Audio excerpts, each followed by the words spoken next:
I have no time to falter. They're coming for me. But I need to weigh all pros and cons once more. Am I ready to start anew in the world of magic? Forgetting my Vedic duty, destiny, and friends?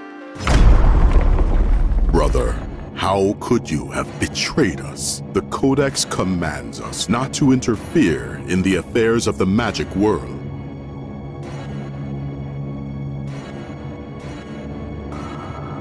Humans and spirits, we're all one. What kind of demons have possessed you? You're stark raving mad. I'm not mad. I'm only now beginning to see clearly. Everything we've done till now was wrong. We must not fight magic. Humanity will die under a furious onslaught of darkness. This is treason.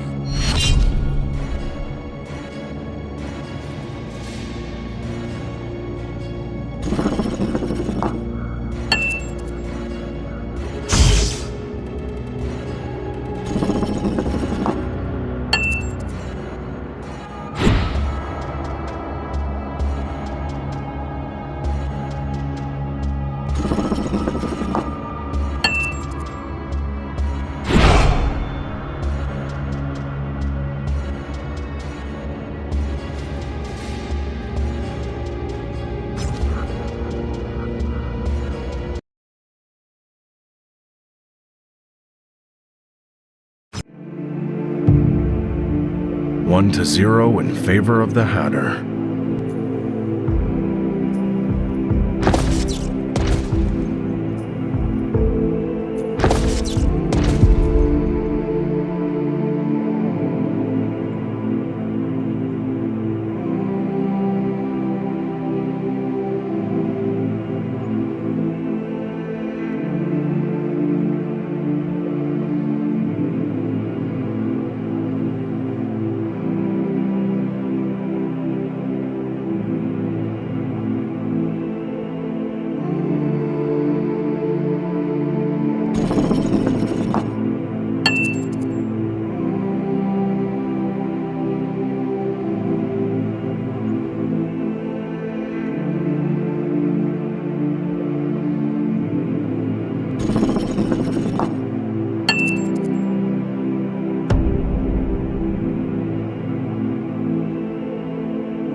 Why have you come? You must stay in the world of people. Without you, I have no place in either of the two worlds. But that's no good. You mustn't throw your life away for my sake. This won't solve anything. What about the chains of the Titans binding the mask of the Faceless? Did you manage to destroy their magic? No, it didn't work. This magic is beyond the likes of me. Spirits are helpless against the magic of the giants. All of our efforts were in vain. Exactly. It's a job for a human. Don't worry, my little Daisy. I'm friends with a sorceress from the human world. She'll help us. She'll cast spells on my sword, so I can crush the chains. Then we'll get our hands on the mask, too. To be together? No. I'd rather be alone and know that you're somewhere safe and sound than watch you suffer. You betray your order and give up mankind, and then we use an artifact steeped in black magic. That's too high a price to pay for love. But I'm ready to pay it. Get out! I don't need your sacrifice.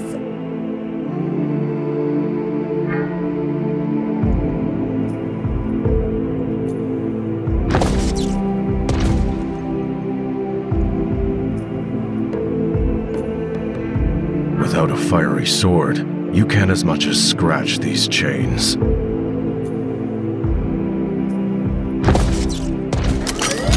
We're in.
What are you doing here, Ducty Rig?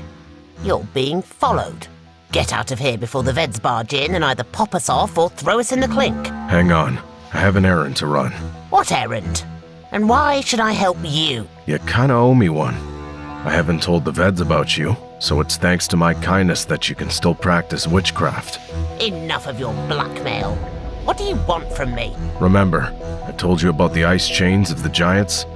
Well, charm my sword so that I can crush these chains. Ice chains, you say? Pig's hair, dog's wings, legless, bug-eyed mole. Those may work. Hang on. I need fire.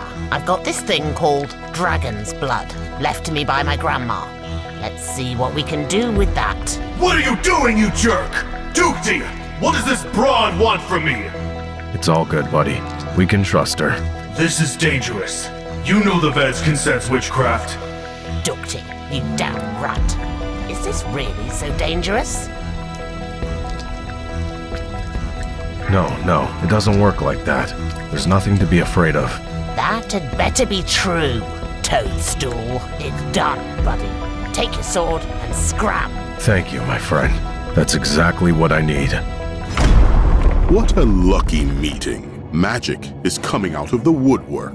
Duke, It seems you have failed to grasp the key principle of the Vedic statute. Magic must remain beyond the boundary of the human world. It is the only way to save humanity. You're way out of line. Time to pay for your indiscretions.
This is the end. Any violation of the Vedic statute entails the same punishment. The purification rite in the sanctuary of the Vedic Brotherhood. The Grand Master's harsh sentence is the last thing that the convicted party would hear in his life. In the name of the eternal law of the boundary, you are banished from the Brotherhood for your devious violation of the statute, thus forfeiting your sword, strength, and memory. From now on, you cease to be a VED. This, however, doesn't end Dukti Rigd's life. He leaves for his hometown, where he begins working as a miner. After an exhausting day at work, he frequents bars with his friends, and only late at night, while staring into a flickering fireplace, he feels inexplicably lonely, as if something is missing from his mediocre existence.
It's time to wake up before I doze till noon.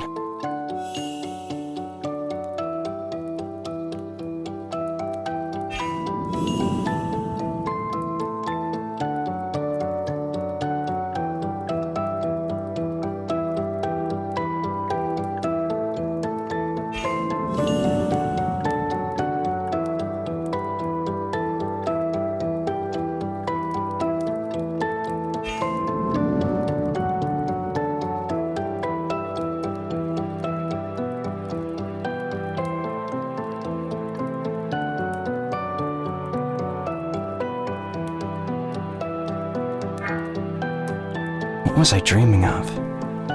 Rustling crimson leaves, black ground, an azure sky. So very inviting. No, why now? Couldn't they have come 10 minutes later? Who could it be? Aunt Xena? Too early, and she always has her key with her. What a drag, having to rush to the door to talk to some stranger.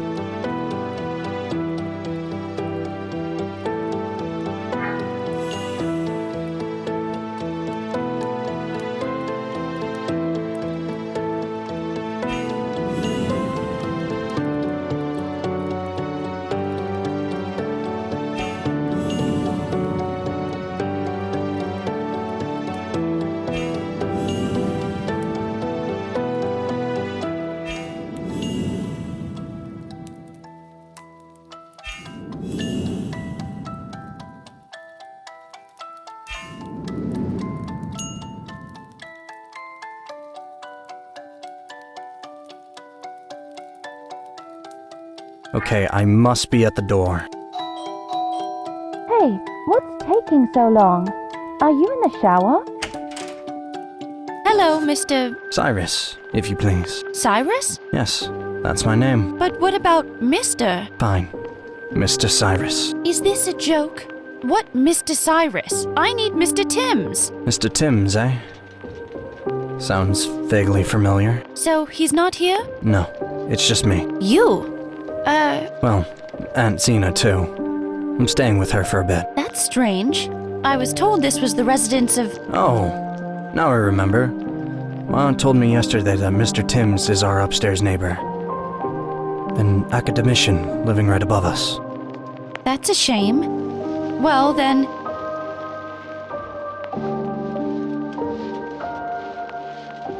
You have some business with the professor? I was just told to give him this book and pink lilies on the occasion of his recent birthday. If you like, I could pass him the presents as soon as he gets back. Oh, that would be great. Here you go. An encyclopedia and flowers. What about the flowers? The flowers? Oh, Mr. Timms returns in 2 weeks.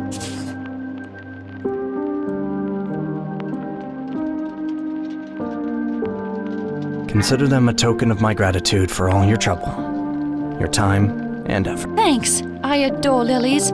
It's such a blessing to have kind and selfless people such as yourself in the world. Don't mention it. Bye now. Take care. I should get back inside before the apartment gets too chilly. She sure has a beautiful voice. I wonder if we'll ever meet again. Unlikely. But what if I rush after her right now and say something? No, she's gotten too far by now to catch up with her. Besides, what am I gonna tell her? Wait, I'd like to talk to you. Tell me a bit about yourself. What color are your hair and eyes? What's your name? What do you do? No, that's no way to get to know her. Besides, how will I find her? Running out there blindly won't work. I should have gotten her phone number and address. And now what do I have? Nothing but Mr. Timms' presents. But why fret about it anyway? Even if you had her phone number, address, and name, wouldn't change a thing. 'Cause look at yourself. What do you amount to now? A nobody. Some guy visiting from Camera with a diploma in tow, and as of yet, unemployed. No income, no car, and let's face it, no friends. And completely lacking independence. First, get a job and earn your keep. And then you can dare to invite a girl out, or give her flowers. Then you'll be someone she's not embarrassed to show to her parents. Those ubiquitous rooksters are always bugging me. Cyrus! Cyrus!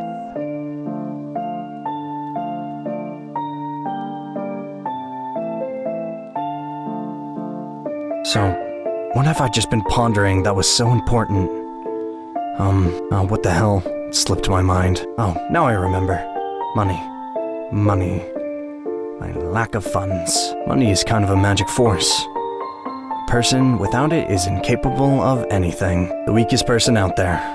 Once he acquires some capital, becomes an omnipotent wizard. Just snap your fingers, and as long as you're paying, you get any whim of yours on a silver platter. In that sense, any person may be seen as a kind of wizard. Some very skilled magicians possess very little power, but use it so deftly that they get everything they need. And then there are those who amount to nothing while sitting atop of mounds of riches. These charlatans often blow away all those heaps of magic in no time. Ideally, one should be gifted magicians with lots of money. I mean, energy. Only then you can feel free and happy.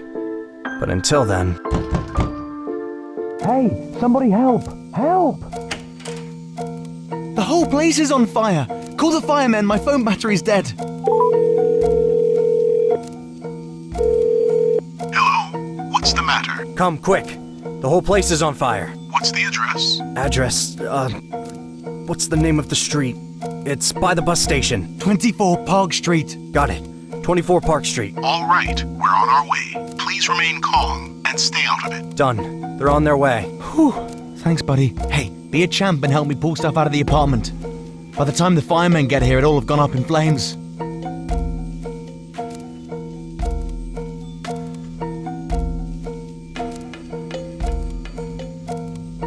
Let's try. I hope it's worth it. Wow, you're the best neighbor ever. What's your name anyway? Cyrus. I'm Nick. Nice to meet you. Hey, neighbor, are you there?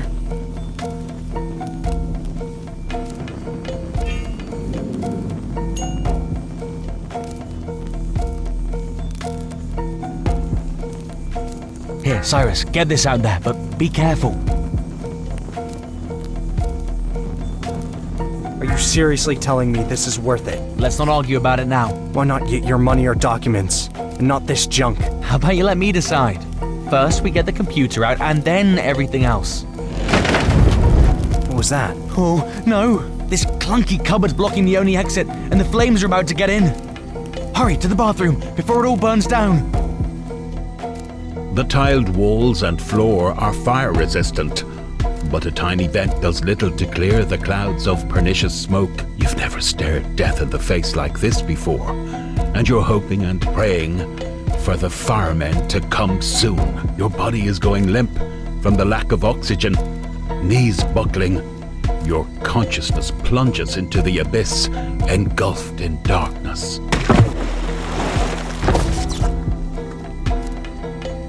It's all so vivid, as if this world is way more real than the real one. Wait, how did I end up here? There was a fire, and the neighbor kid. I must have fainted, and now I'm back here, in a technicolor dream.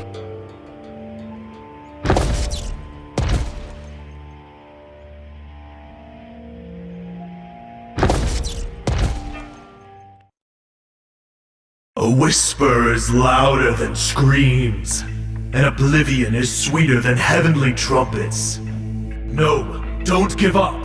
Remember, you're a warrior with an iron will, breaking down walls for a noble cause. Wait, he's bound to come. He will come. Yes, you will see. If only he turned up now, I'd clamor with joy. At last! I've been waiting for you for ages, Cyrus from Kamara.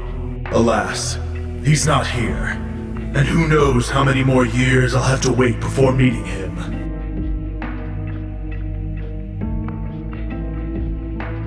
Cyrus from Kamara? Hey, it's me. Who's there? Is that you? Are you Cyrus? Don't I look it? And I did just introduce myself. Oh, omnipotent forces. It has transpired. Cyrus from Kamara. I'm he. So now what? Now, on to victories! Great feasts! Fate has finally brought us together. From now on, we're brothers. I am your conduit to beyond, and you're my guide through the human world.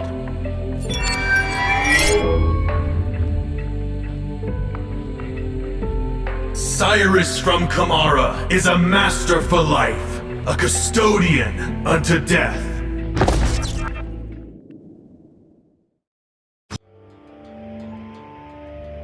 Hey Cyrus, are you ready? Ready for what? For battle! Haven't you fought in a war before? Yeah, sure. In a war for survival? Do playground tussles count? Close enough. Is that sarcasm? Got any advice for me? Just hold on tight for now, and bit by bit, you'll get a hang of it.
right in time. Happy to oblige. Wait, and where's the spirit?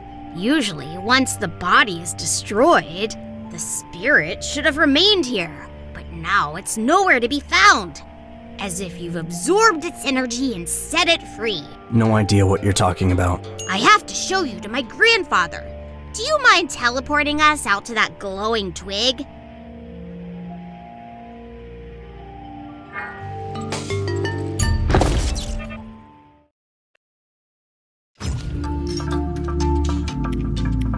Is that a man? A homunculus? No, Grandpa. He's a warrior, a wizard, a gatherer. Gathering energy? We should make sure. Anyway, welcome to Dawn. By dawn, do you mean that glowing twig? That's no twig. It's a newly sprouting tree of life. See if you can channel some of your energy into constructing a building. It'll help our tree, and you as well.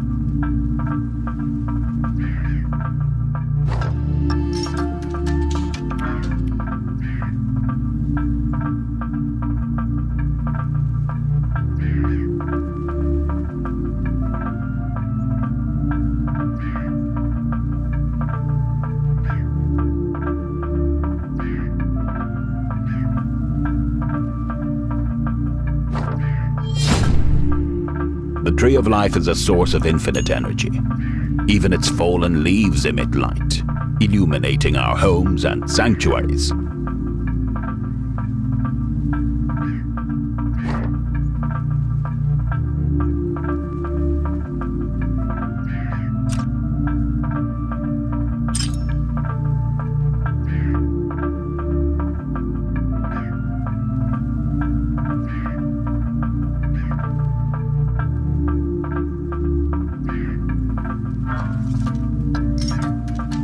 This is all well and good.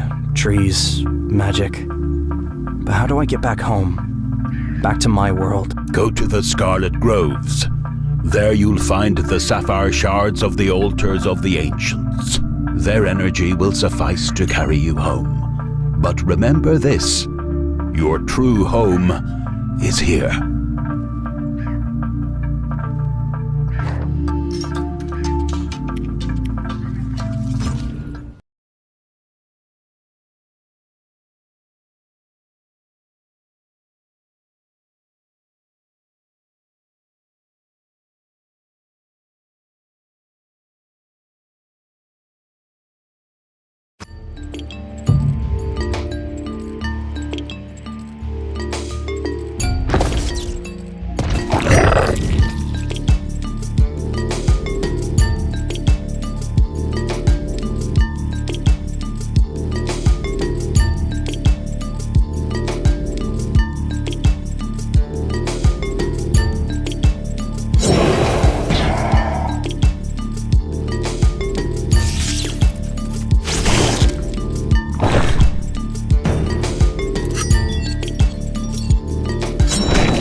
What are you doing here? I'm watching you to keep our ruler informed of what you're up to. What ruler?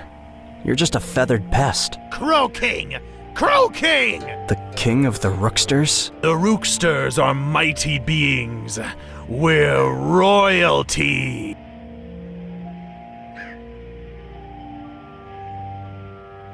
You feed on garbage and pilfer shiny trinkets. We know how they live, and that's why we want to rescue our comrades. The time will come when our two worlds will merge. Crow King! Say what? Sounds like you've had a heat stroke. Laugh it up, human. I hope you end up feeding on garbage too.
Believe me, he's not so easy to handle.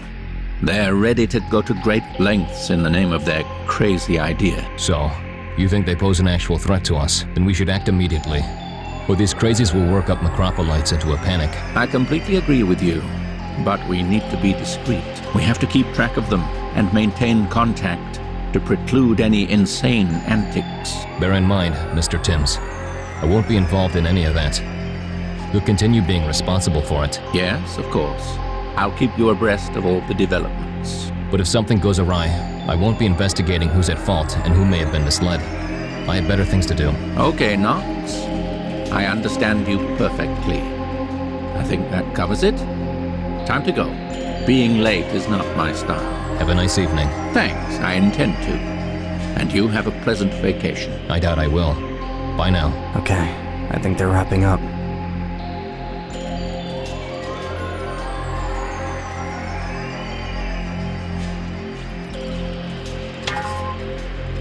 My word.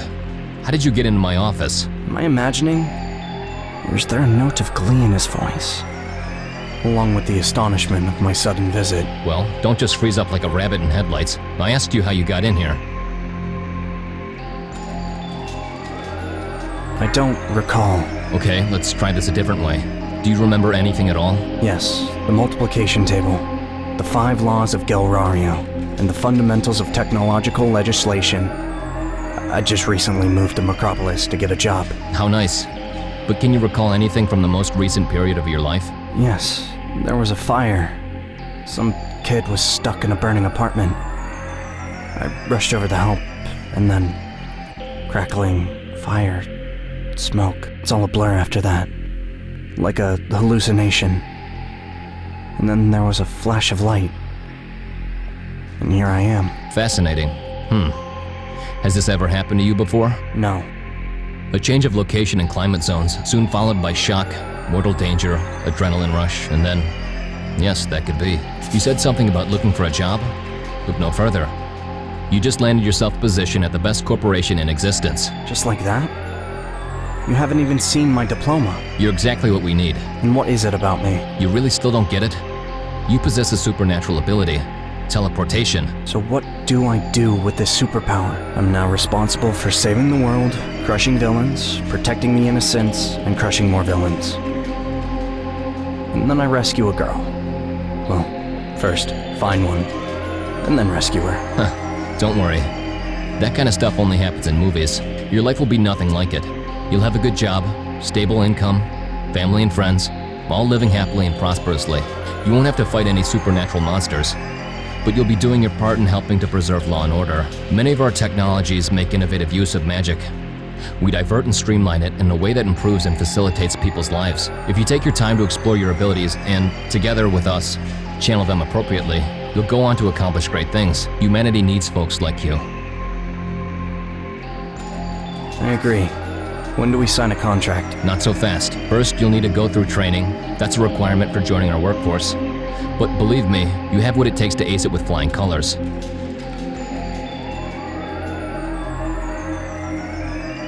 You're probably right. That is what I want. Of course, I'm right. Just as I always am. You may as well get used to that. It'll make your job here easier. Meet me tomorrow at 8 a.m. at room 122. Don't be late. Now get up, Mr. Cyrus. Follow me, Mr. Cyrus. I'll see you out so the guards won't stop you. Yes, I'm here. What? Have you lost your mind? I'll be right there. I have one possible solution.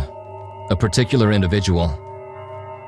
Okay, I'll get back to you. Cyrus, I have a job for you. Quick, come with me.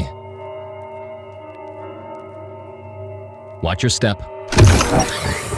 Now listen to me, Cyrus, and no questions. You've already heard of magic, and you're about to come face to face with one of its manifestations. An ancient relic, a stone slab, the seal of wisdom from a Vedic temple. I suspect it's reacting to coming in contact with live magic, your teleportation. It has just sprung a force field. Here we are. Let's go. Apart from the unsanctioned activation of the relic, there's been a theft of several essential components. If you know something about that, I'd really appreciate any information. I know nothing about that. All the better for both of us. Now regarding your assignment here, you can probably hear that strange hum, right? That's the sound of an impassable force field, which I believe you'll have no trouble traversing. You're like an electron to a positively charged ion. Once the field lets you through, you'll need to touch the seal and stabilize it by rebalancing the charge. Our agents will handle the rest. Got it. I'll do it.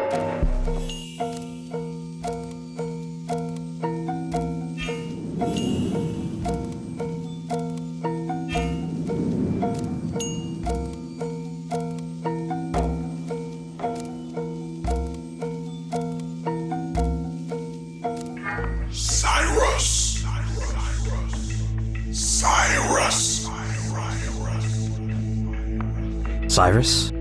Cyrus from Chimera. Again, how do they know? First the sword, and now the slab, too. Very suspicious. People would do well to stay away from magic, or they'll once again pay in blood. What is this mirage? So who do you think may have stolen them? Mr. Timms? No, he'd have no reason to. He already has access to all the materials as part of his job. But it can't be that new guy either. As far as I know, he has no idea about any of this. That's what I think too. This was definitely an inside job. The person acted professionally and confidently, like they knew what they were doing. You think there's a rat on this ship? Captain Shagu, don't do anything that may provoke panic. I disagree. I think we should search the homes of all the scientists on the task force. And I'd start with you, Mr. Siegfried. Your blood pressure's through the roof. Are you nervous about something? Nox, please tell this bully to slow his roll. That's enough. I'll have to think it over. Captain, do you have a way of decoding data from deactivated sensors? Where is that kid? Did he get lost in there? Should we send someone to get him? He's right there, eavesdropping around the corner. Oh, here comes Cyrus.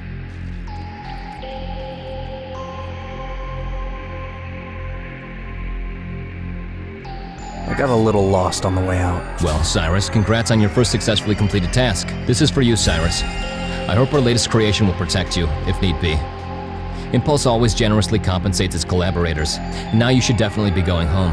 Mr. Greek will walk you to the cab. I'll see you tomorrow then. Should I come at 8 a.m.? Glad you asked. Now that you've done some work for us, let's make it 1 p.m. tomorrow. You'll start your workday in the afternoon.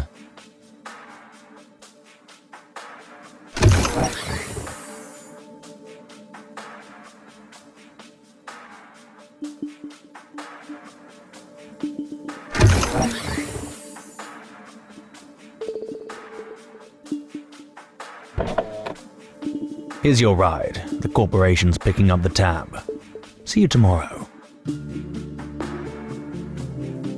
Thanks. See you tomorrow. 24 Park Street, please. 24 Park Street it is. And here we are. Already? Well, yes. Micropolis is a small town. Everything is close by. Awesome. I guess I live nearby then.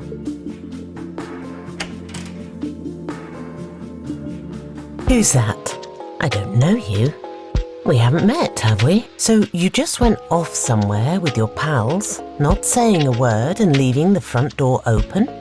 No note? And then there's a fire at our neighbour's. What was I supposed to think? Well, nothing to say? When will you start thinking of others and not just yourself? You're just like a little kid. And don't start telling me you're 23 and all grown up. I've heard it all before. Spare me your excuses. Next time, just tell me where you're going, or you'll be sleeping outside. Uh-huh. And did you at least find what you were looking for? I sure did.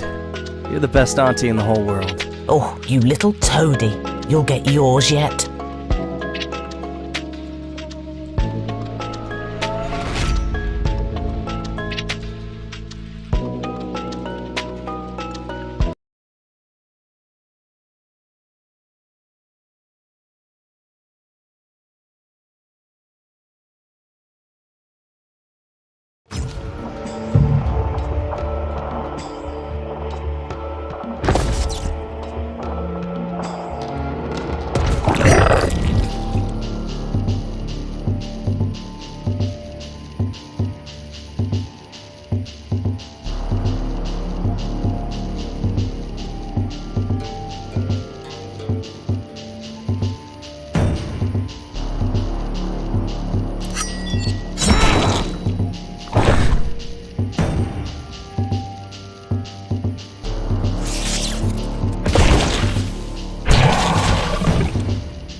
Isn't it time to roll up my sleeves and get cracking? What am I doing lounging around? I should at least be decent enough to go help Auntie. And now our 15-minute music break till 11 a.m. Enjoy! Good morning. Good morning, Cyrus. Finally up? I thought you may sleep through lunch. That would be a bit much, even after yesterday. I've been meaning to ask you, why did you take my encyclopedia and tie it with a ribbon? You plan on gifting it to someone? What encyclopedia? Oh, you mean the book on the dresser? That's a gift for Mr. Timms that somebody brought by yesterday morning. I offered to pass it on to him. No, Cyrus. I bought that book many years ago. Wait, are you telling me that nobody came by here yesterday? That's exactly what I'm telling you. And you know, you don't look so good. You seem very tired after the tough day yesterday. Are you suggesting that I'm losing my marbles? I distinctly remember a girl coming by here with gifts, ringing the doorbell forever. I took the book, but not the flowers. Oh, don't worry about it. It'll be fine. Don't bother, Cyrus. I'll open it. Coming. Hi, Miss Zena. Why are you here? Shouldn't you be in the hospital? They already released me. They say I'm lucky, ready to be up and about. Lucky? You irresponsible ditz. Burning down the apartment. I told you. Do your homework and study for the tests. All you do is play with your computers, ignoring everything else. And look what happened. Had the firemen arrived any later, you wouldn't be standing here. That's just why I came. I wanted... Life is not so simple after all. It's actually quite complicated. Can I see the one who called it in? Sure can. Cyrus, you have a visitor. Please meet my nephew, Cyrus. He recently came to stay with me and plans to apply for a job. And this is Mick, a no-good slacker who's graduating this year. Cyrus, you're totally new in town, right? Yes, I got to Macropolis a couple of days ago. Wanna take a stroll with me? I'll show you the town, tell you what's what. Sure, I was just looking for a reason to get out. Later. Later, boys. Don't forget to drop by Impulse. Yeah, I'll show him round. Hi, how's it going? Do you want to go for a walk now? Busy. Okay then, call me if you're free up. Bye. Disclaimer right up front, I'm not much of a tour guide, but I've lived here all my life and know the town well. Macropolis is a peculiar place. You'll find it interesting.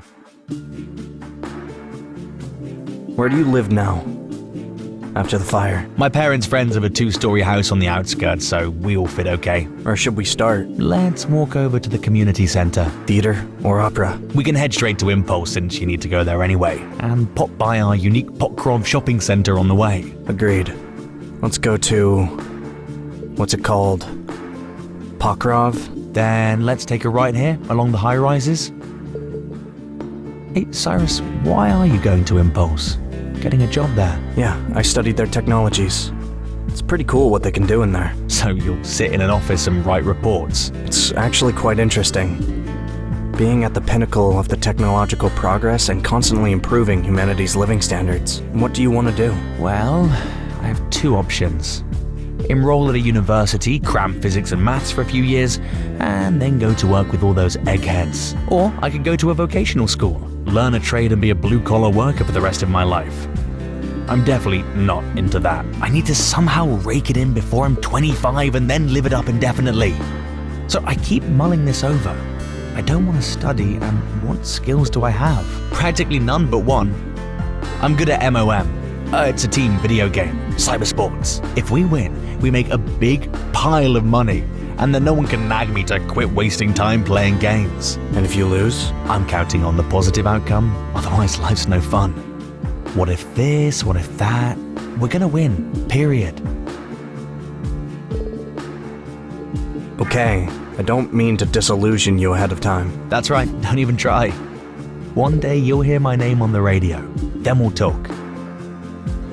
Discounts up to 30% on Impulse products. Be the first among your friends. Pre-order today and become a lucky owner of a telephone of the new era, outfitted with a telepathy function. Buy today at a bargain price. Oh, I know how these sales work.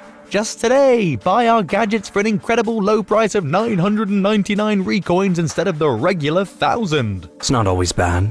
For example, my phone. Hey bro, Did they already release you? Hey, Jack. Yeah, everything's cool. Who's that shagster with you? Watch it. This is Cyrus, my friend who saved my life. I simply smelled the smoke and called the firemen. As your aunt says, nothing about life is simple. Hey, Jack, did you ever find out more about the White Frog? Yes, we had a chat. They're still dragging their feet, harping on mismatched equipment. But I'm sure they'll get us to space soon. Excellent. Then I'll let my guys know to start training for the tournament for real. Oh, hey, when is Techno Grotto open? Is it on even dates? No, on odd ones. Looking to round up some goods? I just need a new keyboard. I already know the one I want. The keys on my old one are getting stuck. Later. Well, Cyrus, looks like we've got nothing to do at Pokrov. Off to Impulse? Guess so. Impulse occupies the tallest building in downtown Metropolis, other than the TV tower. I'd say about 60 meters of glass and concrete, stuffed with offices for all those nerds in them. The only thing in that building that I think's cool is this 2-foot hollow sphere made of recycled impulsidium. You can manipulate it with your thoughts for a nominal fee. One of the best pastimes in town, except for MOM. The gameplay interface rules. Is it all that difficult? I have read that impulsidium is the subject to modification depending on the strength of a person's mental field and focused imagination. It's recycled metal, so it works in a different way. You'll see for yourself. And here we are. Thanks for your company. I enjoy a walk, but gotta get back to school. Maybe catch the last class of the day and take a spelling test. Are you cutting class? No, I have a note from a doctor, so it's fine. But since I feel okay, I may as well take the test today, so I don't have to deal with it later. Sounds good. See ya. Oh, I almost forgot. My parents called and said to invite their former neighbor to come over at 5 o'clock. I'll be glad to meet your folks. Bye. Yeah, see you tomorrow. Okay, now let's remember which room it was. What floor. Gotta figure out where this office is. I'm gonna have to ask someone. Hi, Cyrus. I'm Grieg, Junior Assistant at HR. We met yesterday. Let's start with a brief overview. Impulse's main unit is Division A. The employees informally refer to it as the Jumbo because of its height. Whenever it's overcast, the top of the building disappears in the clouds. Let's walk to the elevator. We're going to the 4th floor. Division A has 20 floors all in all. If the elevator ever fails, getting around on foot will be a doozy. By the way, as for your wardrobe, you may want to go a bit more formal. The general recommendation is a suit, button down, and a tie. Nice and tidy. That's why you may hear the townies call us the Suits. It's become a common tag. Follow me. Here's a memo for his appointment. He needs to get a medical. All medical exams take place before noon, so come back tomorrow. Look at the seal and signature. Says urgent. Let me see. Oh yes, I must have missed it. Come on in. Please meet Captain Shargu. Actually, you already met him yesterday. He's in charge of company-wide compliance and security. And this is Mr. Timms, professor, scientist, and inventor. Mr. Timms? Yes. Why? Do you know me? Well, I live directly below you. I've heard a lot about you. I hope that'll help us to get on the same page all the faster. There's lots to do. I think you can take it from here. Call me if anything. Have a productive day. Come on in and take a seat. If I understand correctly, last time your teleportation occurred spontaneously, spurred on by an emergency? Yes, that's right. Okay, in that case... Then I suggest we get right to it. Go ahead and get into that chamber. It'll allow us to collect as much data as possible during your teleporting. And how do you propose I teleport? You'll have to focus and try to recall the sensations you experienced last time it happened. But first, I want to collect some of your key personal data. Extraordinary. I've never seen anything like it. So much energy. This is extremely rare for a human specimen. I suggest relaxing and recalling your teleportation process in minute detail. If you prefer, you can talk yourself through it. I mean, out loud. Okay, this was yesterday, right? My first day in Metropolis. Nothing special, although not quite. There was this girl, and then the fire, of course. Anyway, I passed out and saw a blinding white light. It seemed as if it was emanating from me and shining back into my eyes. And after that, I came to a mysterious dreamland. Sorry to interrupt, but what do you mean by mysterious dreamland? Had you been there before? It had never been this vivid before. This time, it was all clear and palpable. But I'd been there in my dreams, and things were just blurred and vague. This changes everything. Then it's no fluke that you ended up there. You gradually acquired this ability during sleep and hallucinations, launching your consciousness into the parallel world. And yesterday, you passed the exam, so to speak. The main thing to realize is that you have, in fact, been practicing teleportation for many years. You just needed to try once more. It's almost the same thing as jumping off a pier. A bit daunting, but probably quite thrilling. What does he mean by probably? Hasn't he ever gone for a dive and a swim? Well, doesn't matter. Let's try to jump off this pier. I see white light, my body turns into light, and I disappear. I see red leaves, floating islands, roots, and a golden tree among them. Yeah, I can really see that golden tree.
The world is changing. Nature is losing its grip. Us troglodytes, we're dumb. We don't know what's up. But the Scarlet Witch, she may know. They say she lives in the Yellow Forest. See if you can track her down. There you'll find the altars and the monsters.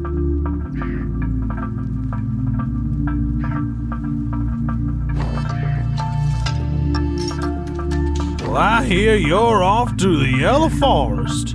Can I ask you for a favor? Well, spit it out, since you've summoned me. Large living trees grow out there, the kind you won't find anywhere else. Their sap has magic properties. It can be used to make special tinctures. You drink it once, and you never forget.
Red. Maybe you know where I can find the Red Witch. Not Red. It's the Scarlet Witch. And scarlet is that beautiful scarf of yours. Have you seen her around? Why ask me? I'm not the one who was given the scarf. Why do you need it anyway? You're already handsome and red. It's me who's ugly and gray as sin without a scarf. True enough. I'm already red and awesome. No doubt the Scarlet Witch will fall for me. The witch has already praised me a few times for bringing her Snorlaxes. What the heck are Snorlaxes? Everyone knows and looks for them to bring them to the witch. They're magenta crystals made of chaos. Not as beautiful as the Scarlet Witch, but still enchanting in a way with the purple haze. And what are these chaos crystals for? I have no idea. But if the witch needs them, then so do we. But now that she's left, I have no use for Snorlaxes. No one's gonna say, thanks, Red. You good troglodyte? Do you know where the Scarlet Witch went? If Red knew, he'd be there himself. Red is a good troglodyte. I like him. Come with me to Dawn. I like you too. And your pretty scarf. I love Scarlet. I come with you.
What have you got there? A sword? Yes. Too bad you have no axe. Why? Want to hack off some dried branches? No. Got to deal with my nephew. What? Like a vendetta? The dumbass has gone off the deep end. He should stay out of the sun. Can you put him out of his misery? Just make it painless. I agree to help you, on one condition. I want some of your sap. Hey, sap? What do you want it for, Black Alchemist? Are you trying to cast a hex on my kin? No, I'm no alchemist. A troglodyte friend of mine needs the sap to make a potion. A tincture. Tincture? That's nice. I'm partial to alcohol. And I'm fond of troglodytes. Nice chaps. They make pretty ornaments out of dead trees. Take my sap. As much as you need, but no more than that.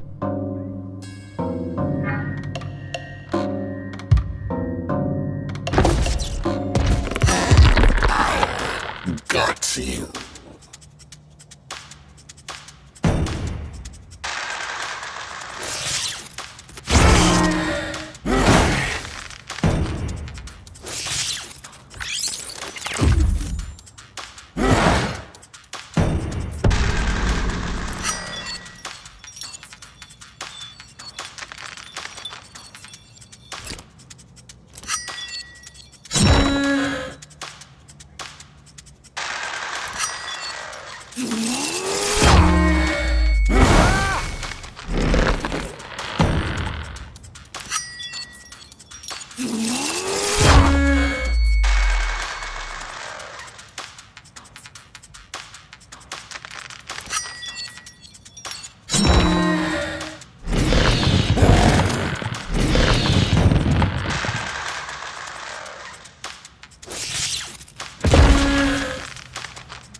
got you the sap for your tincture. Oh, thanks a million. Have some of my old tinctures made of fire mushrooms. It'll make you stronger.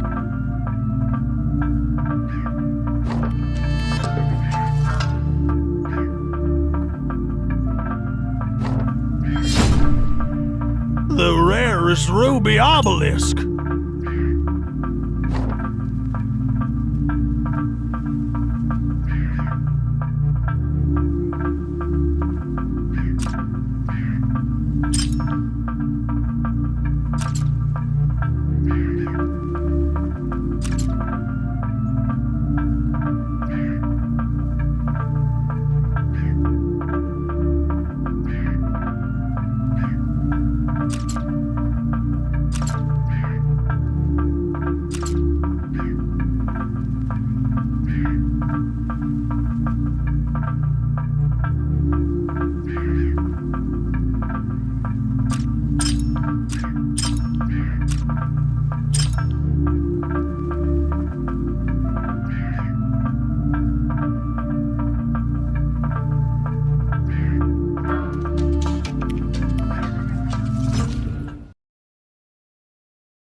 Troglodyte.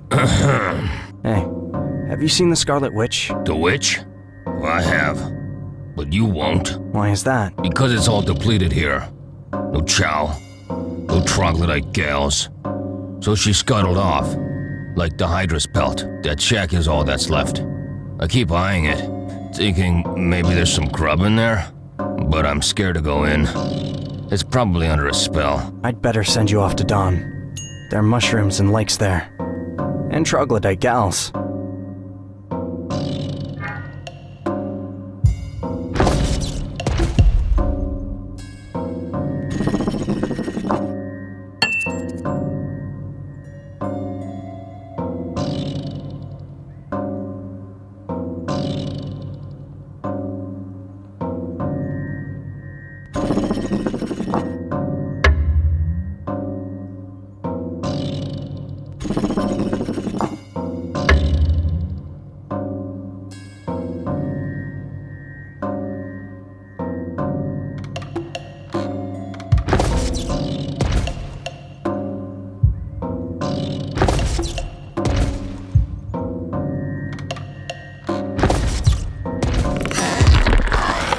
Tear you to bits.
Okay, where am I?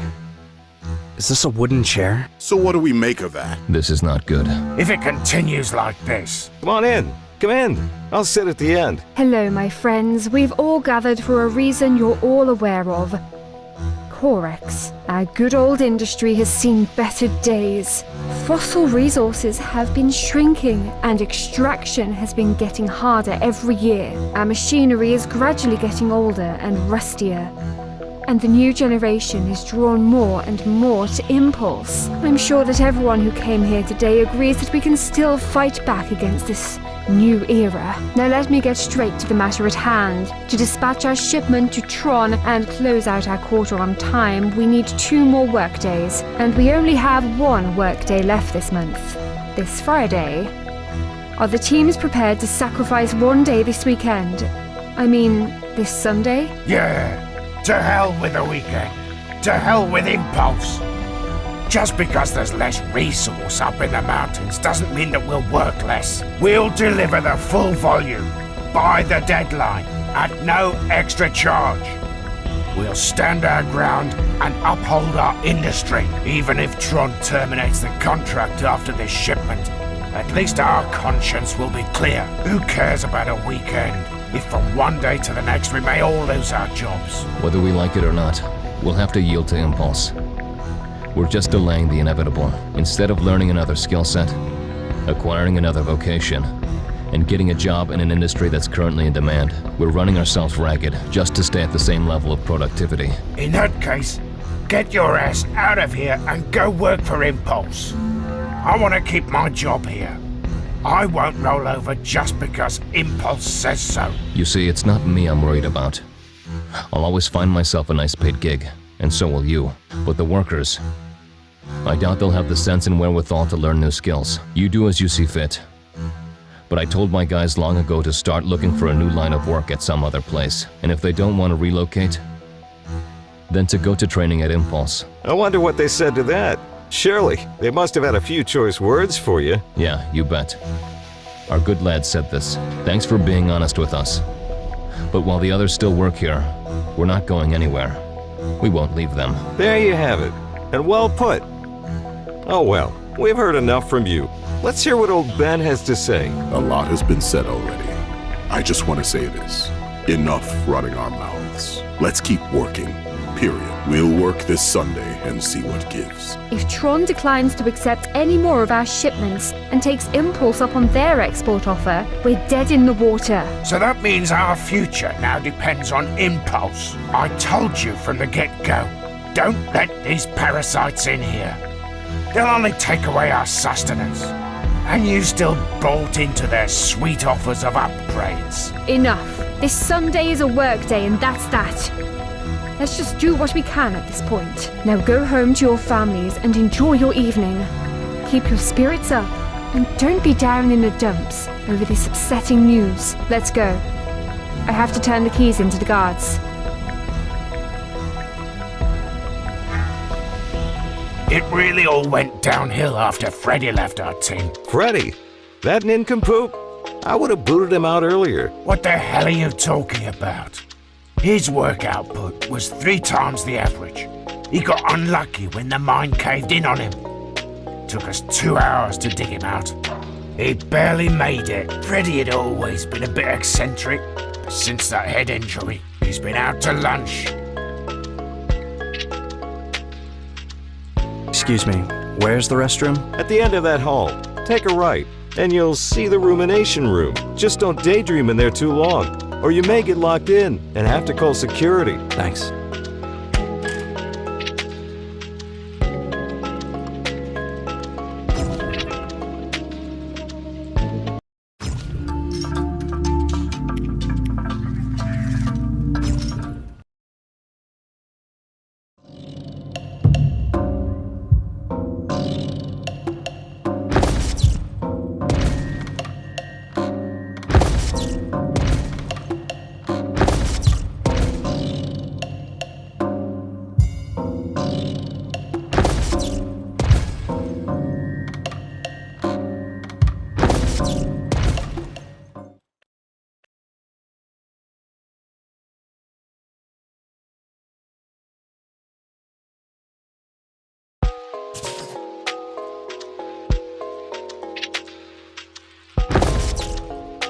Wowza, wowza, wowza! I thought we were just doing magic tricks. But this is real magic. Why didn't you invite me? I want to watch too. Not to be stuck here as a lookout. No more bossing me around. I'm coming with you. Where to? Kid, what do you want from me? Come, tell Firehands to let me watch too. I'm sick of standing guard. Watch what? Let's go, mister. Let's go. Okay, come on, let's go.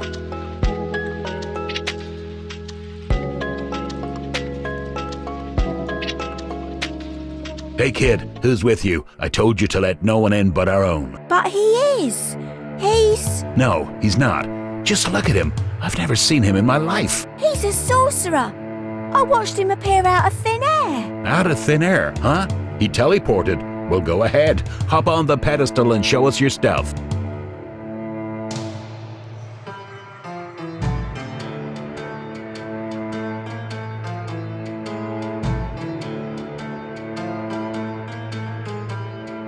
No pedestal needed. Whoever needs to will see just fine.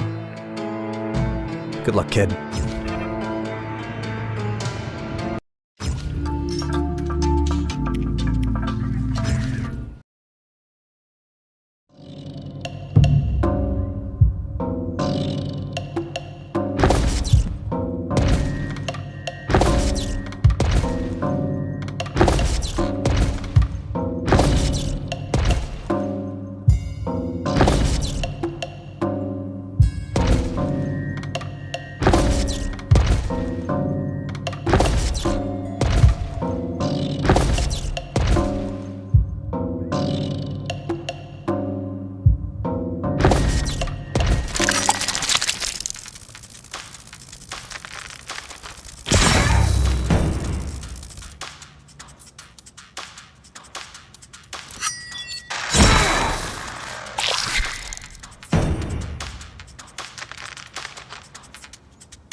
Despite all of the doors being securely sealed, sensors pick up some movement inside the repository. I think our mystery guest has come back.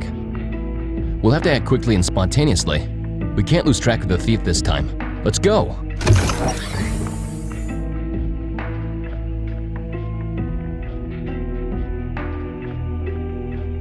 Hey, get him! Over there!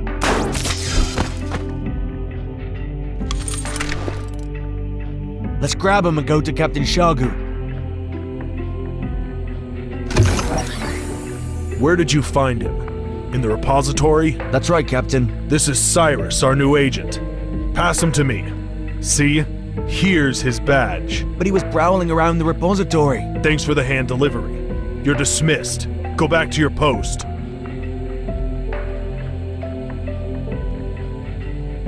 This is remarkable. Cyrus, your abilities are unmatched. We could make great strides by studying them. How are you feeling after teleporting? You wouldn't want to try once more, would you? This was a bit abrupt. We failed to capture all the parameters.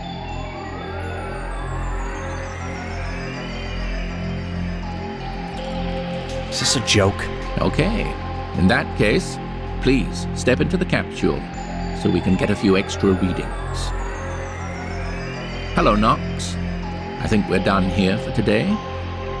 So you can come in and take a look at what we've got so far. Okay, he'll be right there. How did it go? Magnificent. Just incredible.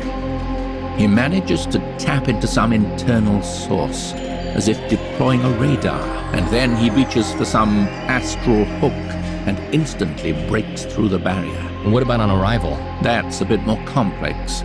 We haven't yet pinpointed the instant when he reappears, but I predict that it's a fairly similar process. And this suggests a fascinating possibility. He's not just teleporting. He's using some ancient system of magic origination. Wait, hang on. This is all well and good, but you're saying something about an astral hook. Then, if I understood correctly, someone is interested in Cyrus crossing the boundary? No, that's not what I mean. No one is helping him. Cyrus is accessing this hook all by himself. The main question is how he manages to do this instinctually. I'd like to carry on with today's experiments. You, Mr. Timms, and Cyrus will spend the night at the hotel. This will make it easier to see if there's outside interference during teleportation. I still suspect that this is not about Cyrus's abilities. So we're supposed to spend the night here?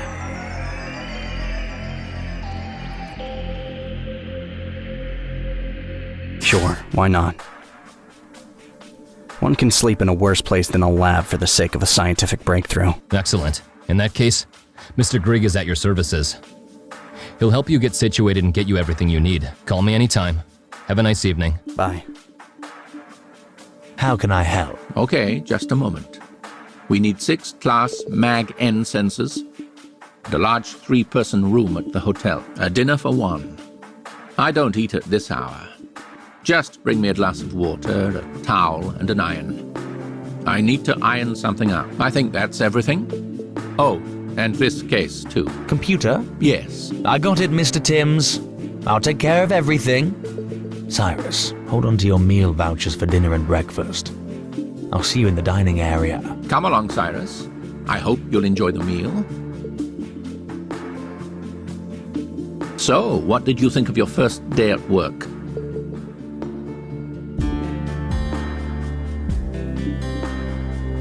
Fascinating experiments. And a nice team. Everything is super. I'm so glad you like it here. It's always much nicer to work with people who love what they do. I feel we have a lot in common. And there's the kitchen. I bet you can already smell the delicious aromas of the 3-course dinner. Oh yes, how can I not? Especially after such a long day. Well, you never know. Some of us are not blessed with this sense.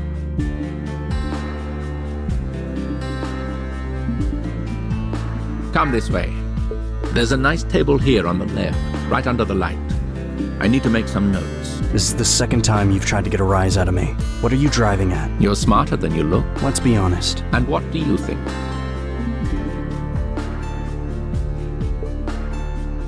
I think you're trying to persuade me of something. Possibly. Or nudge you in a certain direction. Give me your dinner voucher, and I'll go get it for you. Hello again. The meeting ended early, so I can join you for dinner. Cyrus and I will have dinner, since we won't have any diets to worry about. At least not yet. Okay, so what's for dinner? Hey, listen. Maybe Cyrus should be on that talk show with Ricky Shoshugi tomorrow. Even though you're new here, you're smart. You'll hear what people have to say and make some interesting suggestions. Good to get a fresh take on things from an inside perspective. What? What talk show? You really don't know? Tomorrow at 4 p.m. at the Coral. Did no one tell you? No. Ricky Shoshugi, a well-known talk show host, is coming tomorrow. She has made a career of investigating controversial conflicts and let the opposing sides express their positions in a neutral setting. I don't know about that. This kind of free-for-all is not all the best format for providing a balanced picture. But, Knox, we haven't turned down the offer to participate. So there must be some point in this meetup. I sure doubt that this will lead anywhere good. But Cyrus should get on board. It's a good way for him to get the lay of the land. Mr. Timms, why do you not want to reschedule your seminar if you expect this talk show to be so useful? Well, first off, this seminar was scheduled long before we heard from Ricky. Secondly, I doubt I'd hear anything there that I haven't heard before. The seminar, on the other hand, you won't believe the kind of students we get these days. Every other one is a genius in the making. No point in debating this. It's up to Cyrus. Will you go? What's required of me? Show up, listen, introduce yourself, answer a couple of questions. Nothing out of the ordinary. Yeah, why not? I'll go. Very well. Then be there at 4 p.m. tomorrow, right after the ultramobile demo. It's by Division A at the Coral. Grieg will brief you on everything tomorrow morning. Definitely. I don't mean to rush you, but I can see you're almost done with your dinner. If you like, I can walk you to your room.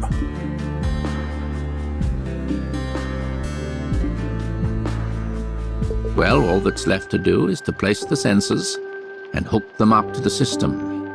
The rest is all you. Should I go to bed? Yes. How do I position myself? Can I sleep on my side? Back, stomach, or side, it's all the same. You could do a headstand, makes no difference. All that matters is that you go to sleep. And if you dream that same so-called vision, then we can collect some new data. Got it. As you can probably tell, the essence of the experiment is to capture the initial outburst of energy and track its trajectory. If it occurs inside of you, then everything is fine, and there's no cause for concern. But if it's coming from some point outside of you, then our worst fears would be confirmed. Ah, crap. I forgot to call Aunt Zena again. I can't believe it. Well, no big deal. I can call her right now. Hello? Yes. Is that you, Cyrus? Yes, Auntie, it's me. Calling to tell you that everything's fine. Don't worry.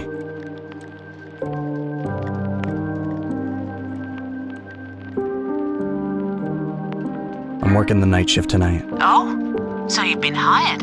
Well done. What's your job there? Auntie, I'll tell you everything later, when I get off. Mick's parents just called.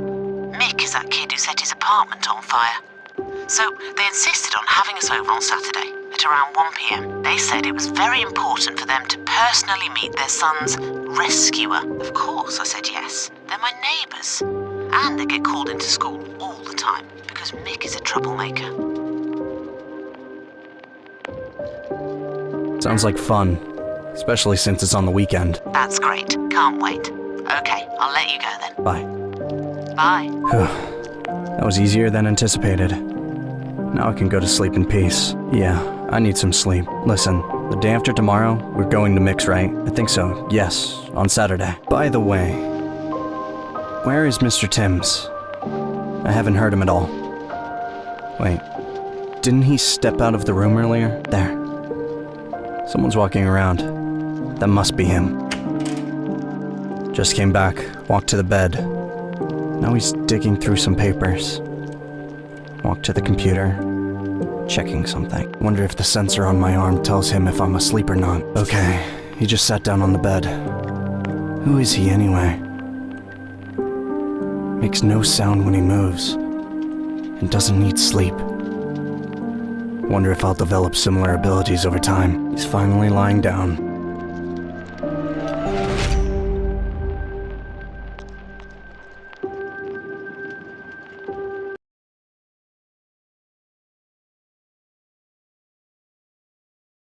Hey, Cyrus. How's life treating you? Wait, who's that?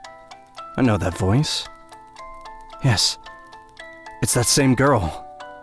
Fate is giving me one more chance. You seem really out of it today. Hi. Okay, well, I gotta go. I have things to do. Wait, maybe... Bye. Okay, later. What is this bullshit? Why can't I ever come up with anything? Later? Really? That's the best I can do? What an idiotic sound. Later. doesn't convey a thing about what a person wants to express when parting with someone. Well, just go after her. But no, I can't. My knees are buckling. I don't know what's wrong with me. Just can't take it anymore. I hope I'll have this next time that all losers count on.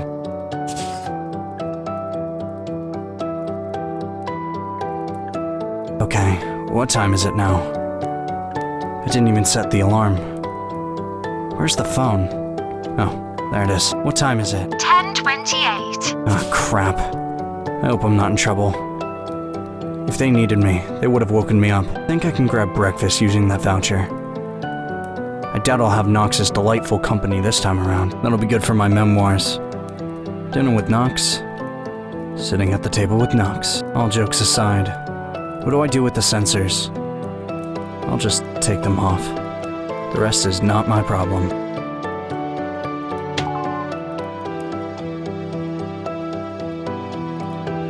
Here's your tray. Thanks. It's cold by now, and you only have yourself to blame.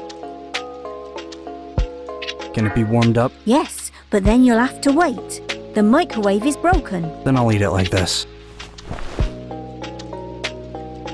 Bon appetit. Thanks. Same to you. Too bad there's no device that would display the thoughts of two quiet strangers. I bet it would show that most of the time they think about the same thing, but there's no such device. And we keep diving deep into our unique psyches, pondering our own unique topics, and all that uniqueness amounts to repetitive stupidity. After all, these thoughts we keep mulling over in our heads have all been mulled over ad nauseum by others before us. Sure, the circumstances may differ, but it's the same old tune. Crap, it's not like I want to strike up a chat with another girl. I just want to have breakfast and go. Hey, good morning. You were not in the room, and I thought I'd find you here in the dining hall. I was right. Hello. So how do they know each other? Hello, Irie. Not at work today? We all have our assigned slots these days, so there's plenty of spare time. Oh, I see. Cyrus, Mr. Timms needs your help with some stuff. There's not much time left. The expo starts at noon. So please, head right there once you're done eating. Okay. Take a seat. No need to stand around. Yeah, okay. So what's on the agenda? Are we joining Mr. Timms? So, you guys will do some work, and then I'll come get you to go to the expo. Excellent. It's a deal. Hello, Cyrus. We have our work cut out for us.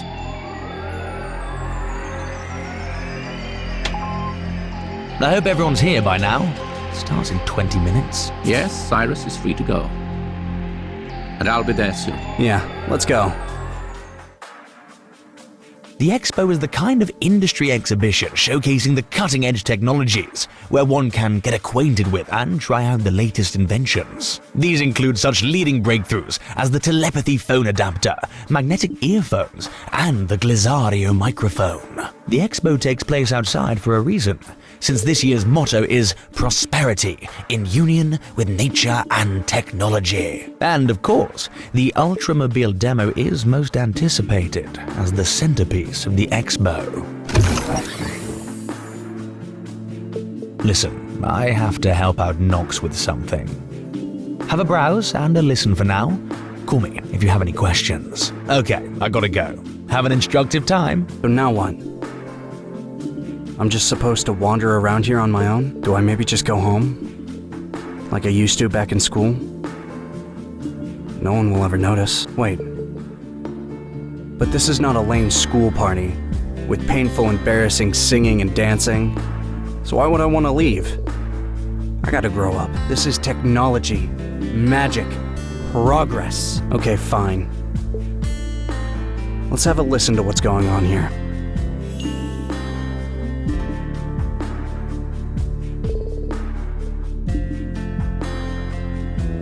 Wow! What's that? This one uses Class A superconductors. Silver has been substituted with an experimental alloy. This is the only place where you can test run the newest models. Buy me this gadget and I'll do the dishes for a month. And what will all of this add up to in the end? Hi, Cyrus. Hi, Cyrus. Hi, Cyrus. Hi, Cyrus. Are you wearing earbuds or what? Hi! So rude. Okay, this is your chance. Pull yourself together and focus. Don't mess this up. Be bold, assertive, and original.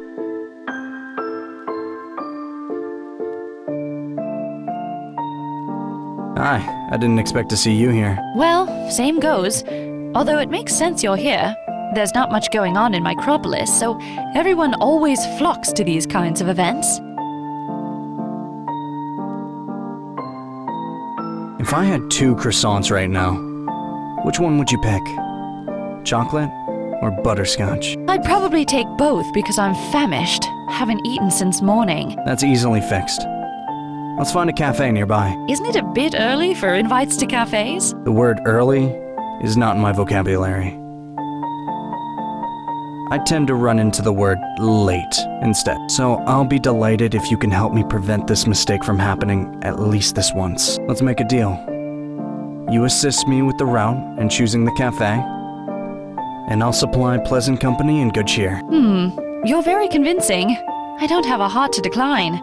But what about the expo? Such an event. No, come on. No big loss. So where should we go? Not the question I would expect from a guy who just invited me out on a date. Well, let's go to Boogie Zoogie. I haven't waited tables there yet, so no one should bug us there. And to ensure your good cheer, I'll take your hand, so it's easier for us to walk there. This is practically a miracle. Most guys can only dream of a girl this kind and sincere. Don't jump to any conclusions regarding my kindness. You hardly know me.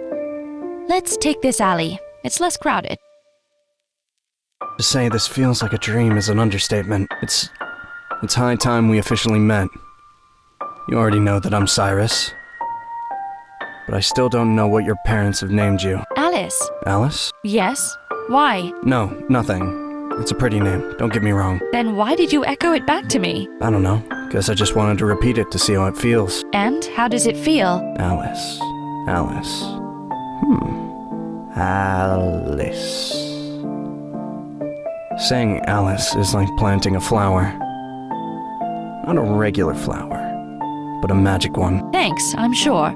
But if you keep trying to compliment me, I'll turn around and leave. Fine. No more compliments. From now on, only snide comment. I'm not gonna beat around the bush. I already have a boyfriend, so please don't make passes at me. We can only hang as friends. Sure, she's got a boyfriend. And now she's marching off to the cafe with a stranger. Yeah, as if. You don't believe me? I can call him right now so you two can have a chat. Oh, I see what you're trying to pull here. You'll call some buddy of yours who expect me to buy into it. Okay, you've asked for it. I'm calling him. Hello, hi babe. Yeah, I'm still out. Just ran into someone I know, a guy named Cyrus. He's plying me with compliments and doesn't believe that I have a boyfriend. Can you talk to him? Cool. Here you go, Cyrus.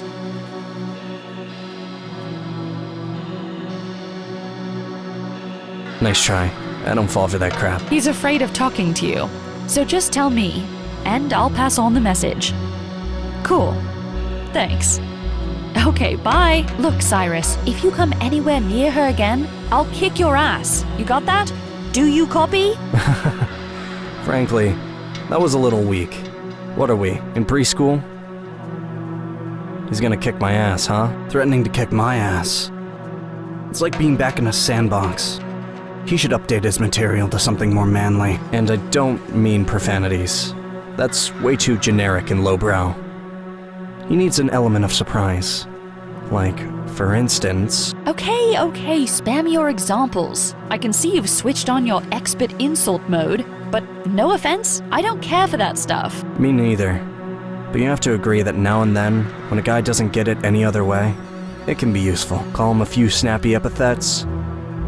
Tell him to go find himself. And hey, presto, you've made your point. It's all a matter of upbringing. Not with everyone, of course, but with some folks. It's the only way. That's dumb. You can reach an agreement with anyone and everyone. You just need the right approach. Hey, Do you want some spun sugar or ice cream, maybe? There's a nice lady here that sells it.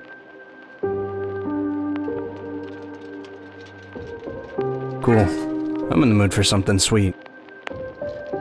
Hello, one spun sugar, please. Large or small? Small. And for your guy?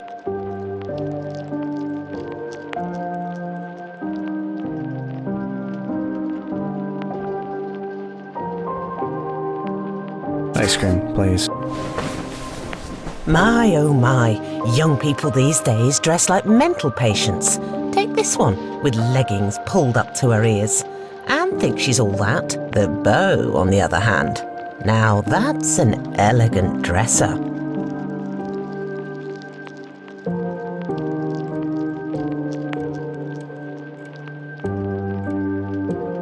Just as I thought.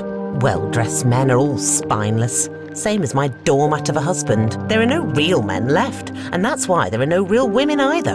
Here you go.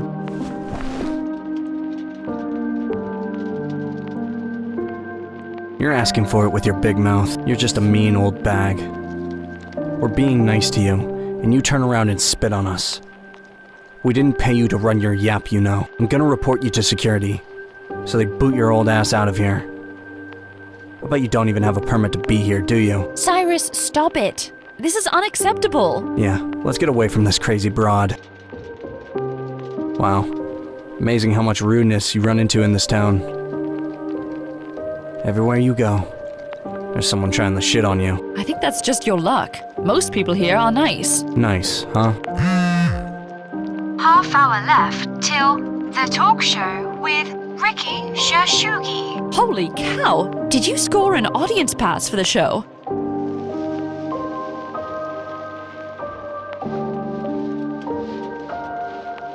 No, it's better than that. I'm one of the participants. You never cease to surprise me. So you have to be at the choral in half an hour. I think so. Are you kidding me?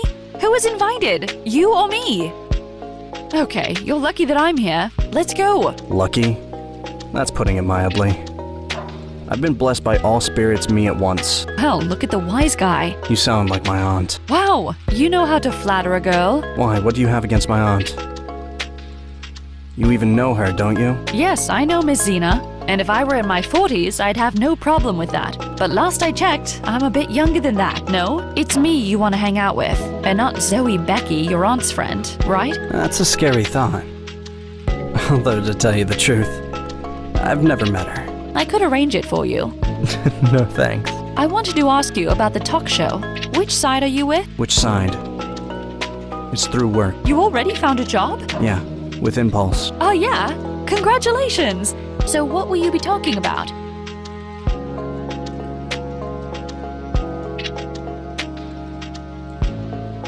If they ask me to contribute, I'll give them the scoop on ore extraction and setting up communication between Corex and Impulse. This is pretty weird. You're newly employed there, and they're already sending you in to represent them?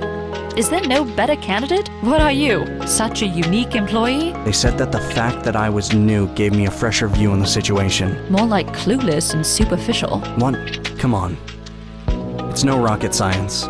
A large corporation is using its wealth to steamroll over the town. Old industries have become obsolete. People are seeing their income dwindle, while some newcomers are getting rich at the expense of the mines. Hence, the hostility, and a few psychos lost touch with reality in their despair and immersed themselves in magic fantasies. Just as I said, superficial. So, what would you add to that? Have you thought about what lies at the heart of all this misunderstanding? A reasonable person would say, impulsidium. Well, what a revelation. Metal that you can manipulate and modify mentally. But not a single scientific text explains the mechanism of how it works. The whole development process is kept strictly confidential. Meanwhile, all mentions of ancient relics are mysteriously vanishing from one day to the next. And behind all of it is one company, Impulse, who pays no taxes. I can tell you this, what Impulse has been getting up to is unprecedented. Instead of sharing an iota of its knowledge with the world and welcoming a new era, they've opted to separate themselves from everyone else and hide behind a wall of deceit.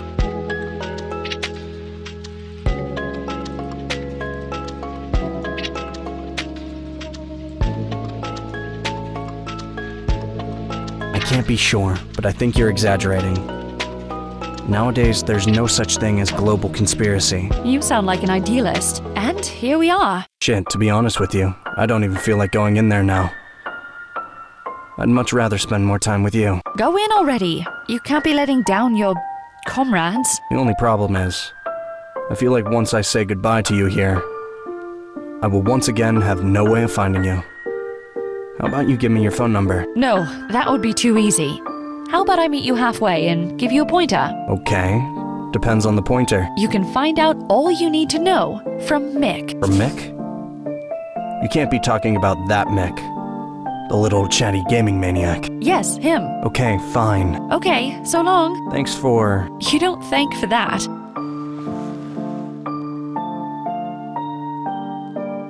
Was that real? Did I seriously just hug her? It's incredible how this just happened spontaneously. Gotta let her go before she thinks I'm a creep.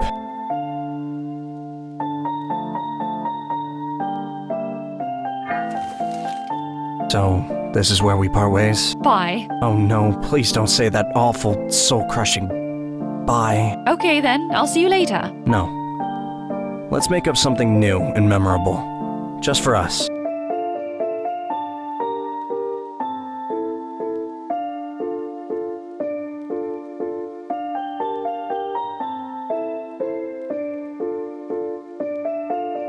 Don't get bored without me. Don't get bored without me? Get over yourself. Well, it's true. All right, fine. Good luck to you. Don't do anything dumb on live TV. Thanks. Don't get too bored without me. Bye. Okay, and don't get too bored without me.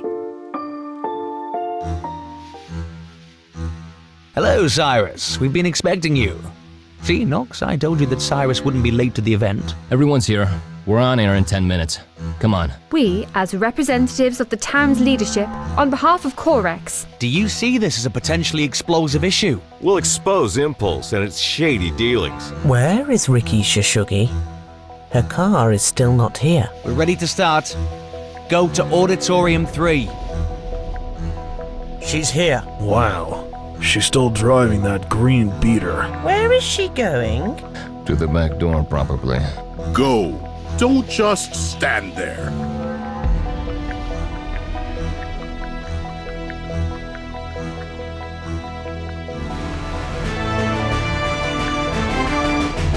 Greetings, ladies and gents, dear participants and viewers both now and in the future.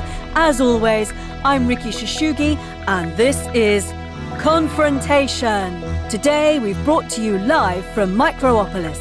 My intel tells me that the tensions in this town have been escalating daily. Don't think for a second that we're here to resolve the conflict. No, we're here to explore it and determine how serious it is. Initially, we were looking at 3 battling factions, but upon further scrutiny, I've isolated a 4th one. So I present to you the 4 factions: Corex, Impulse, the townsfolk, and a separate, somewhat marginal part of the population self-identified as the Sorcerers. The participants will introduce themselves and give us their view of the situation. Let us start.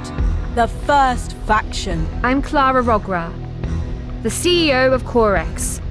We are on the verge of bankruptcy due to the containment policy pursued by Impulse. Ben, or as they call me in town, Old Ben, mining engineer. Charles, metallurgist. Nonna Lyra, senior welder. Bill, electrical engineer. The second faction. Knox, director of Impulse Division A in Macropolis. Human resource specialist, supervisor of the research laboratory. Impulse promotes all types of progress and prosperity, which is why all future-minded individuals have been joining the company. Siegfried, historian, analyst. Senior researcher on side effects in the sphere of technology. With so many titles, one would think the whole corporation rests on the 2 of you. Emma, ecologist. Greek, administrator.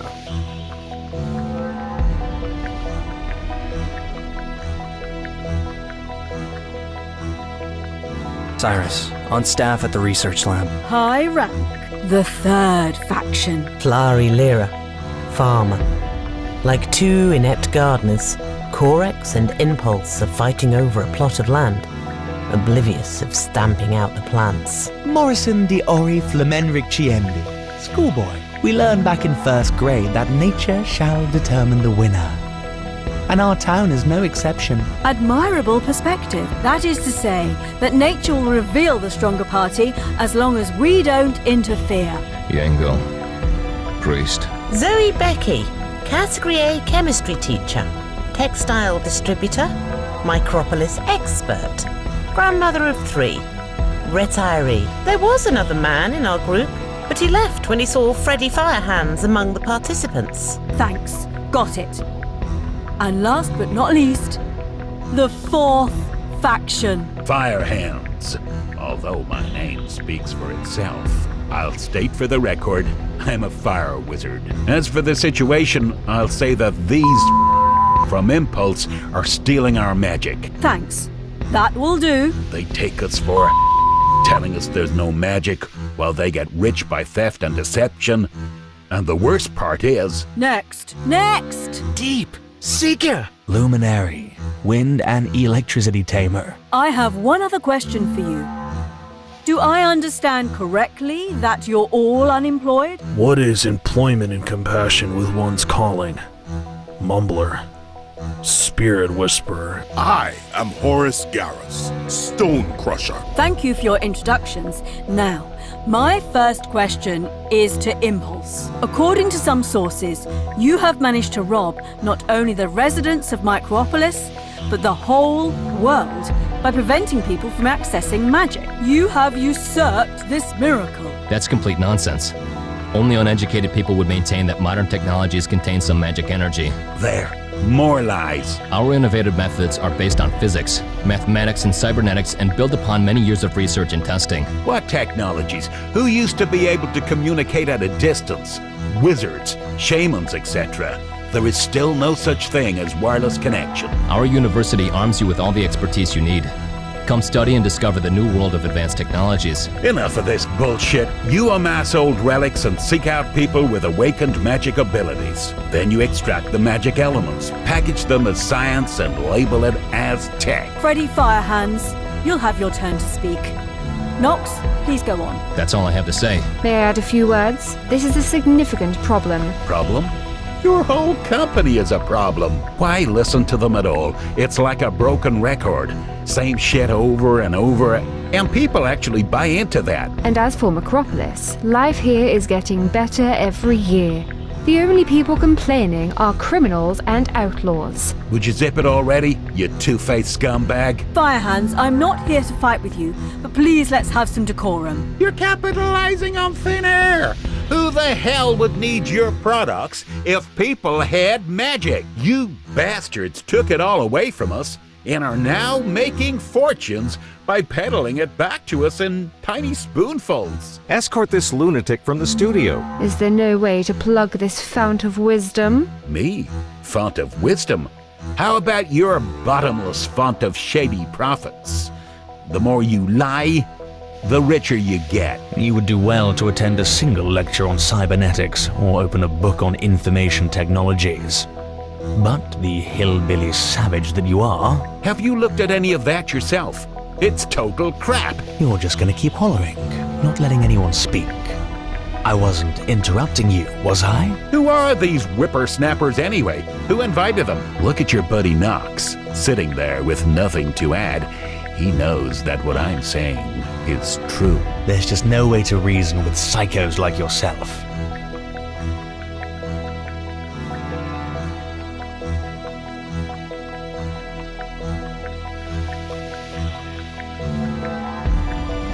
Some of you may find this preposterous, but I think we need to hear what the sorcerers have to say.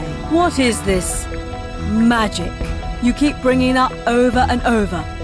Is it some febrile prattle or an actual epiphany? It's the truth, and nothing but the truth. Magic is everything. It's in every one of us. In everything. It's the energy that creates and permeates everything. Impulse and other global corporations that I'm not aware of have isolated and concealed all traces and sources of magic. But just recently, something wonderful happened. Teleporter! He has finally arrived. It's a man, or I should say a wizard, who's overcome space by teleporting through the parallel dimension. What's more, he's here today, sitting among us. And he's gonna demonstrate his abilities on live television.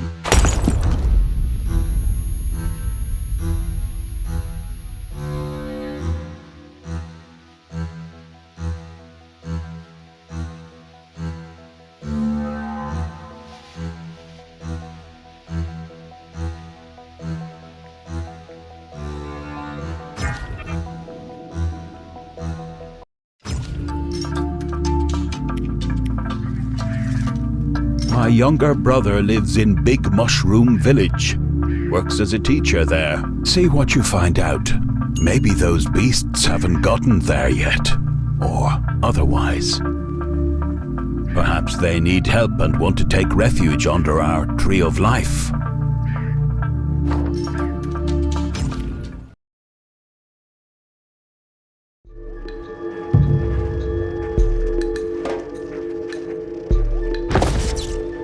Mushrooms! Mushrooms! Everywhere! There's no escape! It's over! What mushrooms? You eat them, don't you? Exactly! And now they've come to take revenge on us! And brought with them a giant mushroom monster! Mad spirits! They destroyed the school. 2 of the students are with me, but the third, Horace, went missing. Okay, calm down. Who is this Horace? A little troglodyte. We lost track of him while fleeing the school. I even left behind my scholarly tablets in that mad rush. And the little troglodytes love them so much. I'll teleport you to a safe place.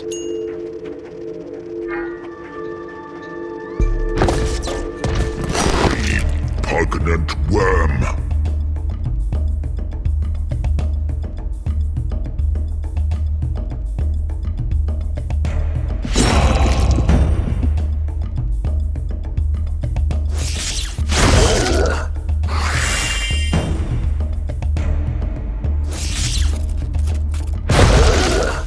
I'm waking up.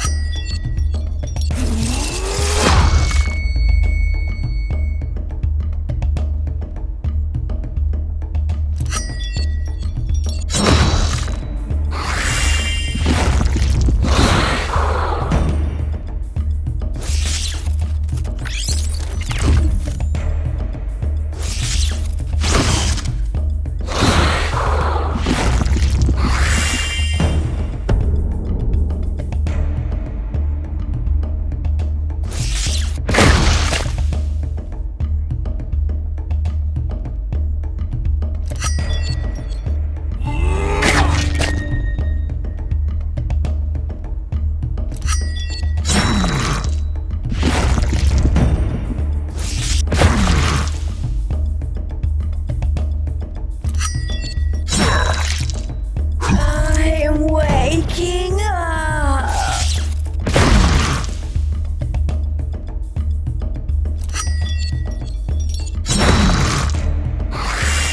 Do your duty!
hysteria. Hysteria?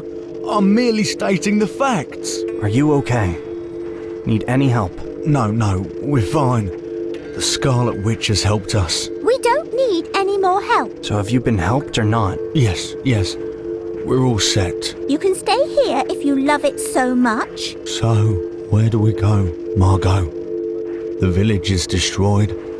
After all that effort I put into building our house, first I had to plant it, then wait for it to grow and then sit inside the mushroom and chow down on it for weeks. I stuffed myself silly so you and I would have a place to stay. There are other villages. Let's go there. I don't want to start from scratch again. It's easy for you to hop place to place.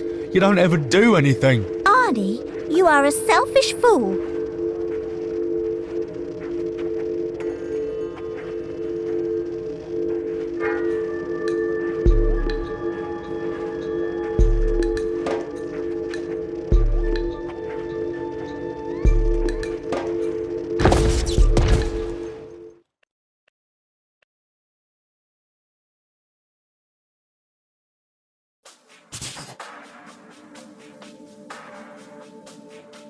Soft grass.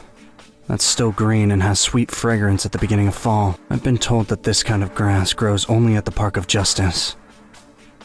Between the Impulse Complex and the Coral is the first time ever that I know my exact location on reappearing after teleportation. Turns out, remembering trivia from guided tours can be useful. Damn, we're in a pickle. Firehands, Seeker, Luminary, they've all been arrested. And not by Corex or the hotel security, but by Impulse. Why did they ever get involved? They never even managed to tell folks about magic. Enough fretting. We've got to do something. Got to get them out of there before Impulse eats them alive. But how? It's the best jail in Macropolis. No one can slip in or out. I don't recall anyone ever escaping.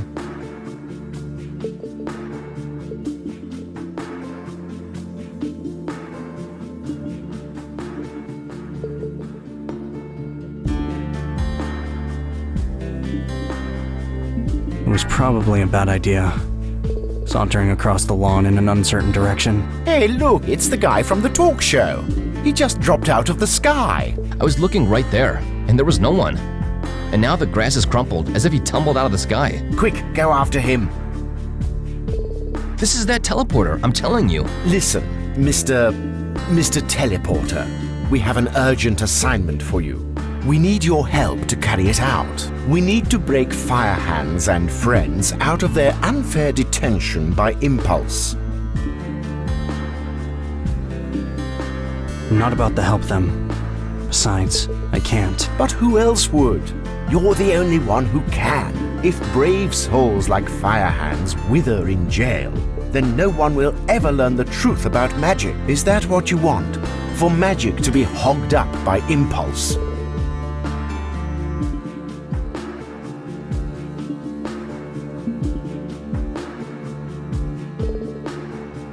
This won't hurt anyone. Easy for you to say. You won't be losing a thing. No, do excuse me. Where do such rotten characters come from? And here comes the TV sensation. Who, me? Right on the screen, close up. Oh, there. They're rerunning it on the radio.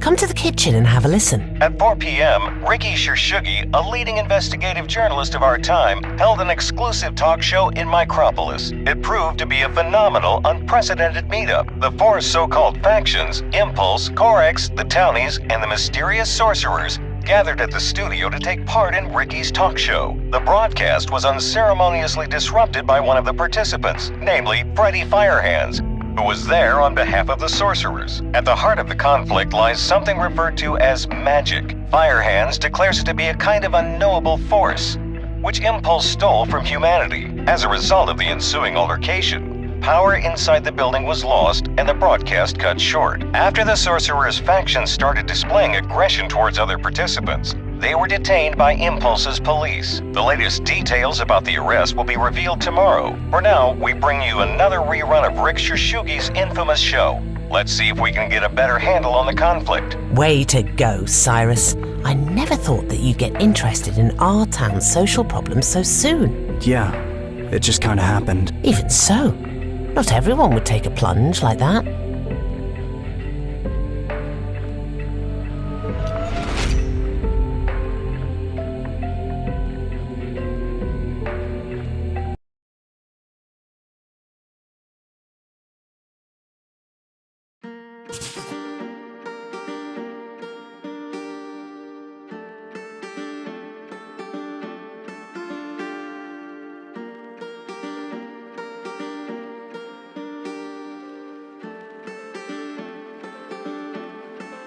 It's raining so hard this Saturday that even the biggest outdoor enthusiasts are staying home. The streets are deserted. No people, dogs or cars, just the elements. Rain, puddles, spray, and wind. Come on in, come on in. How come she's here? What does she have to do with Mick? Is this a dream? What a dreadful weather. Cyrus's feet must be soaked. Good thing I brought along spare socks.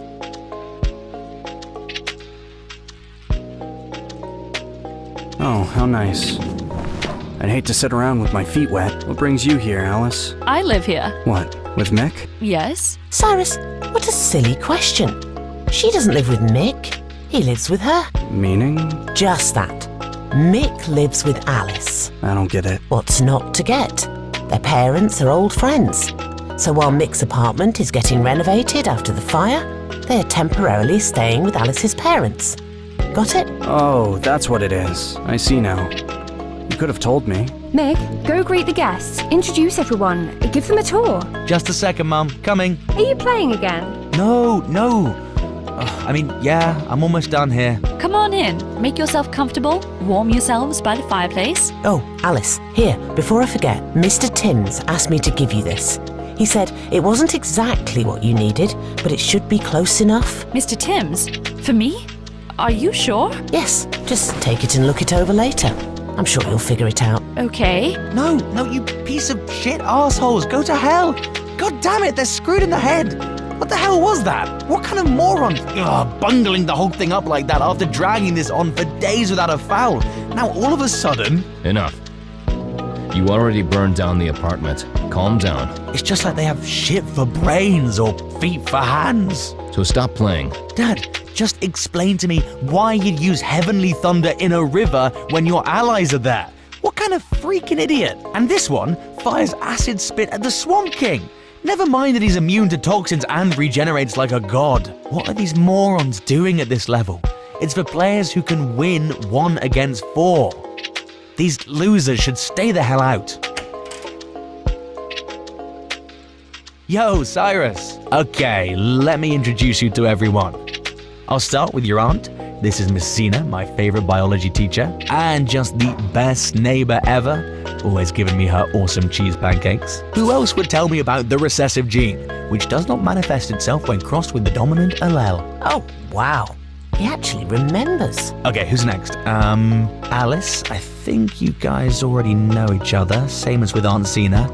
Anyway, Alice. Why are you standing there in the hall? Coming, Mum. Come on to the living room so we can all meet.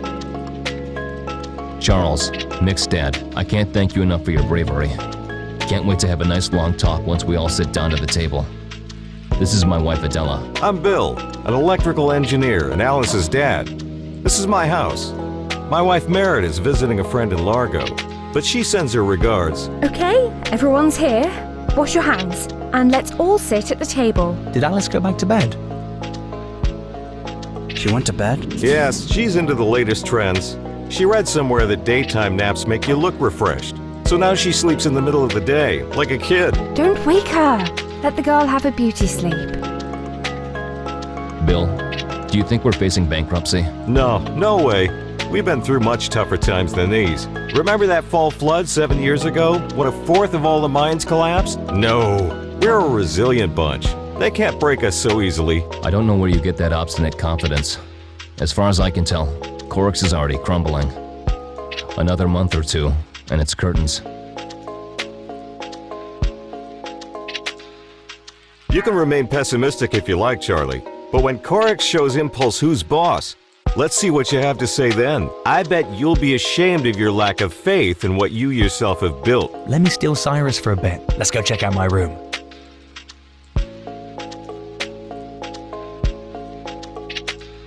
Yeah, let's. I'm getting antsy. As you know, I got set up here. Here, get a feel of this beast here. It's here, on the desk. If not for you, then I'll be playing on some old piece of junk. But now I get to rip it up on this monster. I won it during my first tournament. The best player trophy. Only 4 deaths over the whole tournament. Granted, my opponents were duds, making a lot of dumb mistakes. but now I play at a serious level. By the way, I have a tournament coming up, so I've been practicing like a fiend. Gotta hone up my skills as much as I can before the 2 rest days at the end, with 3 to 4 quick runs a day.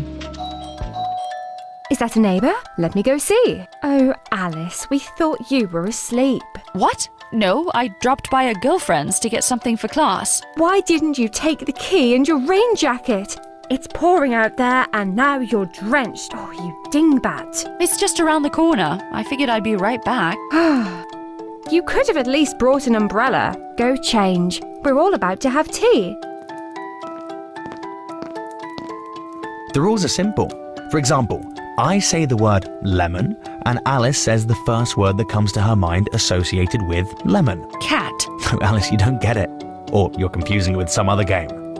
You have to say something related, your association, you know? So, cat it is. What's the problem? That's exactly how it's played. I associate lemons with cats because cats don't eat lemons. Fine, let's keep going. Cyrus, now you say your association with the word cat.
Tiger. Trophy. Chicken. Fish. Sheep. Call him Rookit. Fire hands. Magic. Cyrus, are you serious? That's stupid. Agreement with impulse. Okay, then I'll say something neutral. Mountains. Work. MOM. Sheep farm. Oh, look, I think it stopped raining. I'll go look. Carry on without me.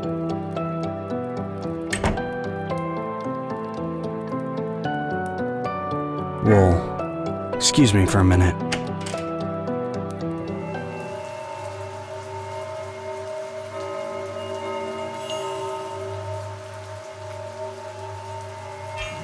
Alice! Alice! Where are you? Alice!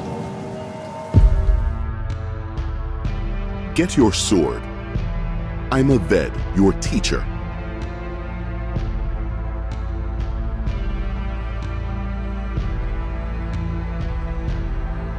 Teacher? Who in the rookster's ass are you? Cute. Did you make that one up yourself? No, it's a common saying. You just startled me. I didn't mean to be rude, sorry. And you should, in fact, watch out for the rooksters. They often poop on your head this time of year. Well, as I said, I'm a VED and I'll be your teacher. The only thing to add is that both of us, you and I, are master swordsmen. The point is, you can come with me right now, and by so doing, save many innocent souls. Or you can come to me later, with an unbearable burden of guilt over lives lost. People are in mortal danger, and you may turn out to be the culprit, putting them in harm's way. Follow me.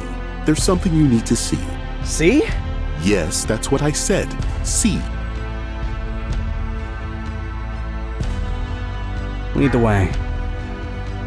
If this is really about my loved one's safety, I won't risk my life for just the hell of it. This is not as bad as I thought. Let's go. Meaning what? Did you expect me to refuse and run away? Basically, yes. To be honest, I was hesitant. You seem like a weird dude.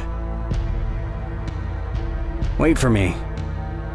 You could slow down a bit, considering... Pick up the pace. Great. Best suggestion ever. What else should I do? Toss the umbrella? Get soaked?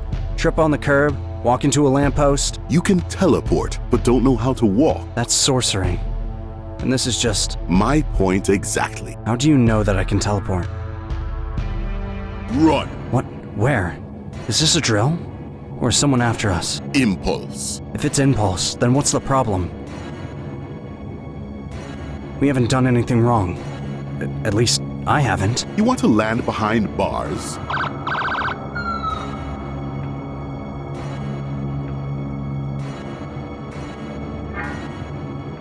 I order you to stop, or I'll shoot! Jump into the pipe. Where? Where is it?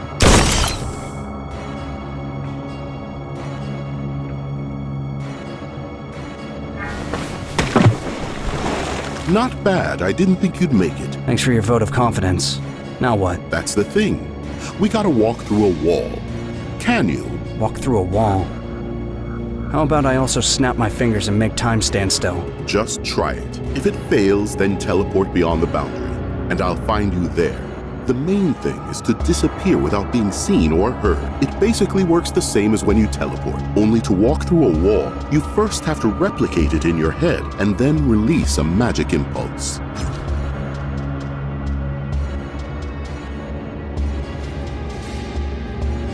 Okay, just focus. If he managed it, so can I.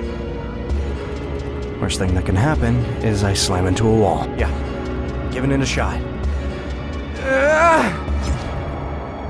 There it is, this very instant, less than a second long, the miraculous, inexplicable feat of teleportation. Where's my mind at this moment? I wonder. Is it actually contained in my physical body?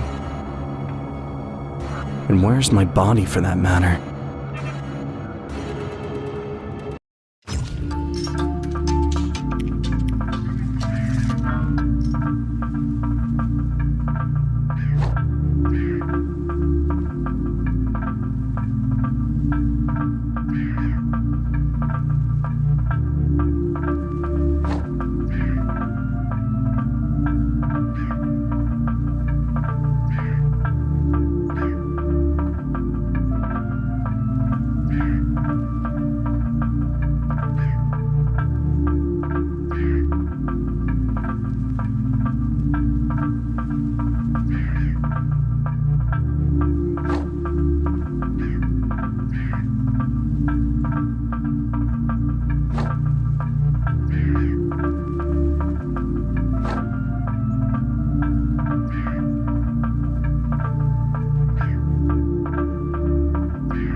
area mushrooms collect water in their caps and save us during a drought. Oh, what fun! Even the kids love riding them. And not just kids, I love it too.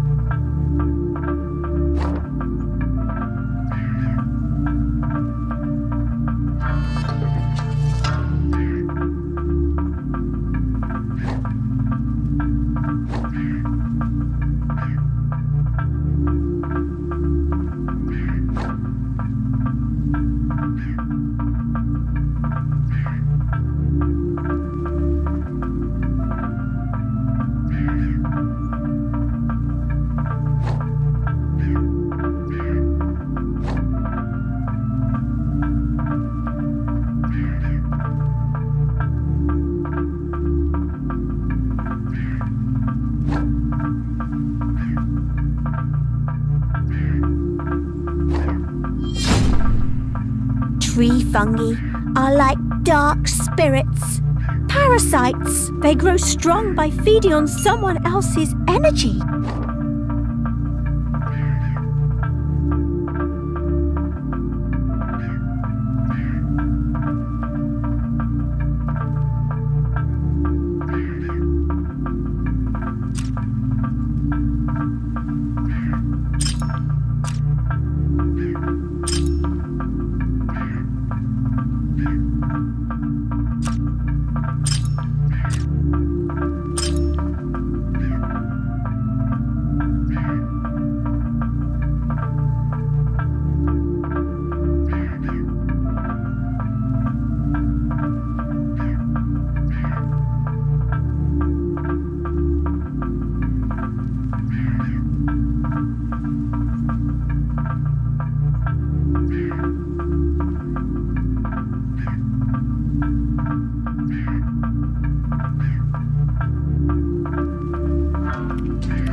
Feel a storm coming.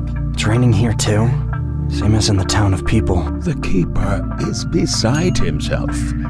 Our lands have never seen such a downpour.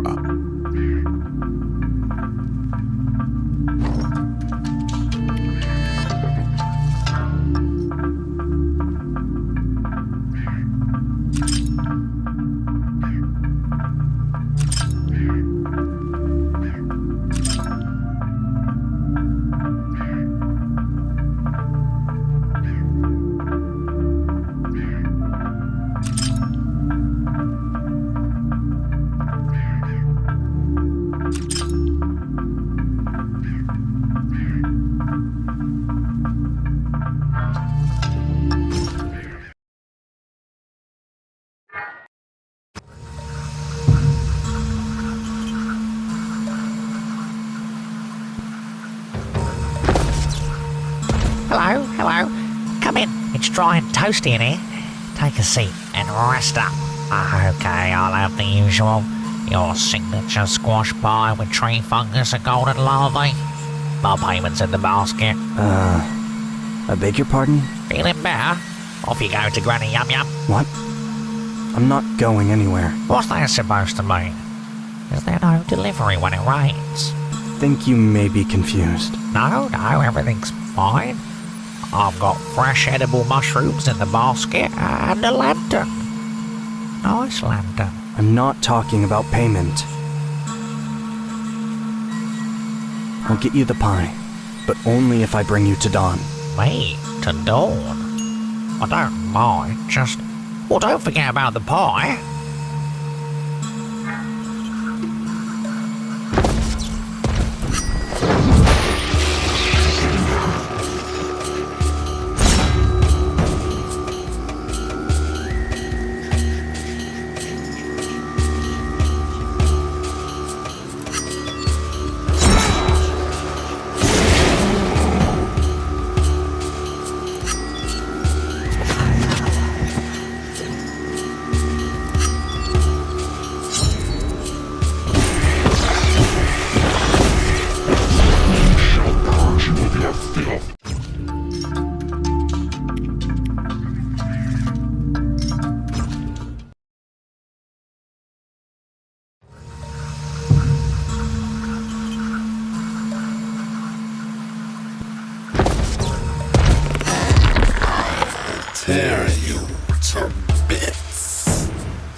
Aha! Nom nom nom. Granny Yum Yum has got a new client. Granny Yum Yum is in demand. The evil troglodyte lied when he said no one needs Granny Yum Yum. Well, what are you having? I see you're starved, you poor thing. Care for some rookster and mushroom stew?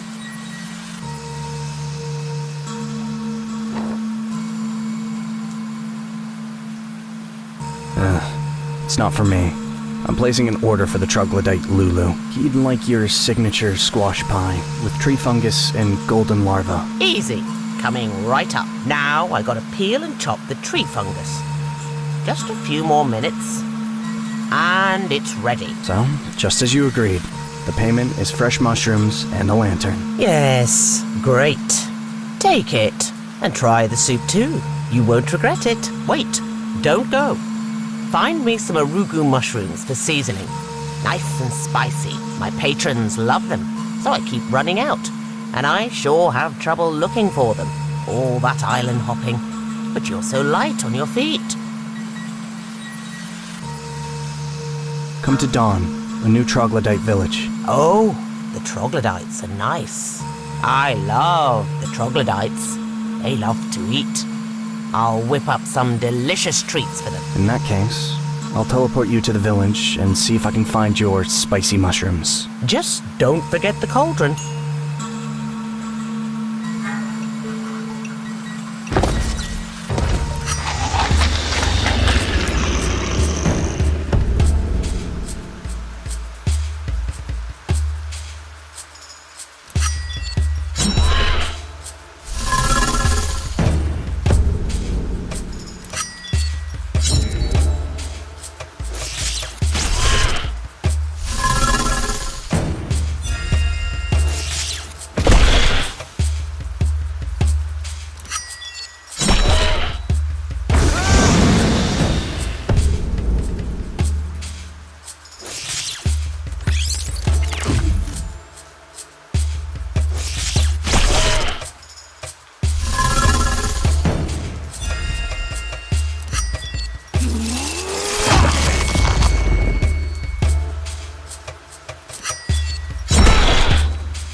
Cyrus, and a VED to boot. Been a while since I saw any humans. Long time.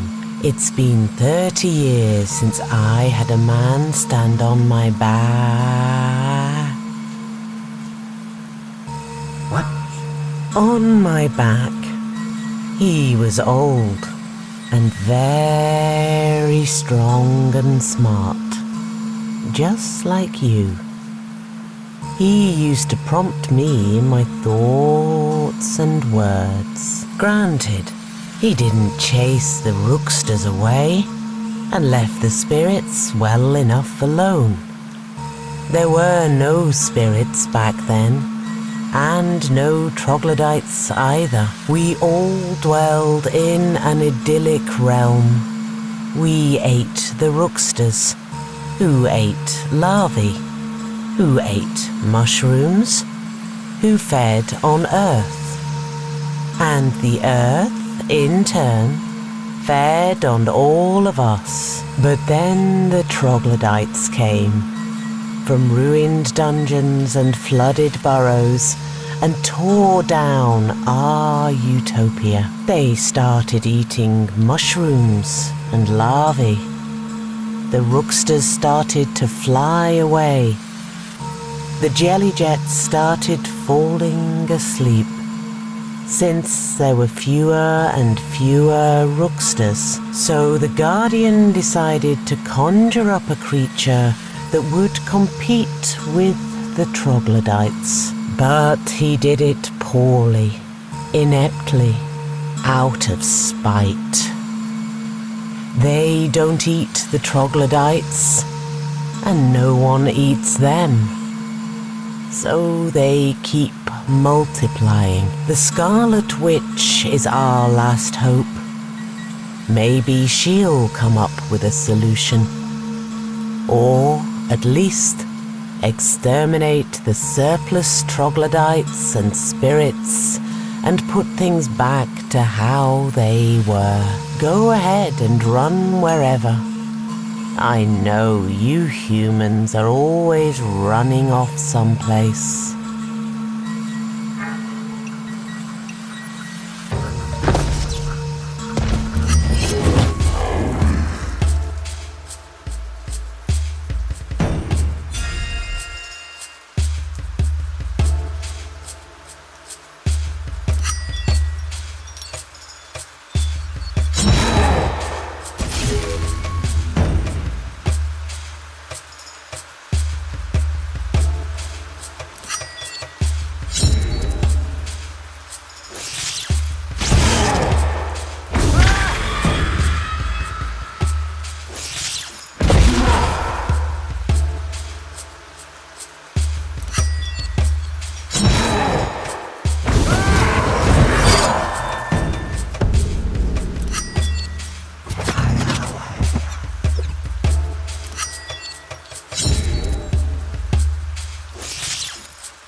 Live the Mushroom Kingdom. So beautiful. Oh, Granny Yum Yum is a gem. I'll even share with you. Here's the bowl. Eat up.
I curse you, apostate. May wind blow in your face.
Okay, what's on our left?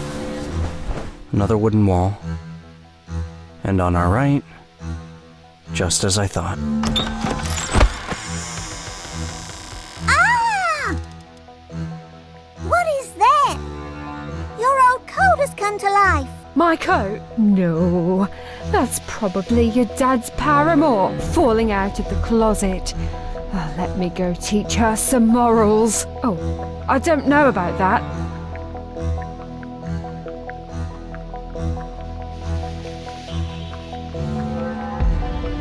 Hey, hey! This is a friendly prank from your neighbors. Congratulations, you have won a new car. What?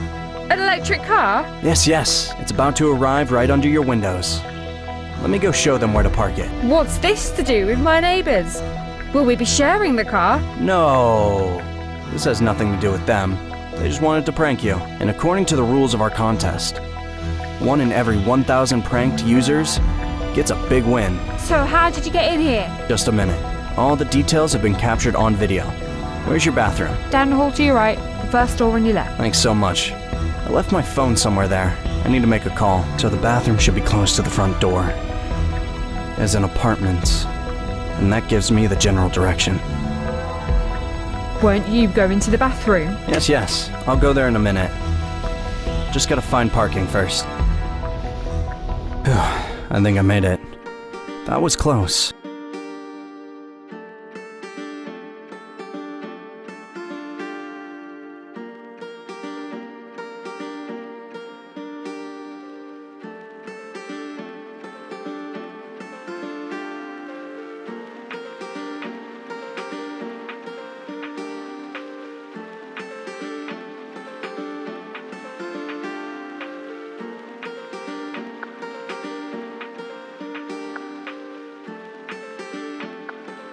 Mr. Timms, huh? That's an idea. Absurd as it is, I'll have to proceed on foot just to avoid accidentally landing in someone else's apartment. I definitely can't do this without an audio guide. Especially since I have no idea where I am.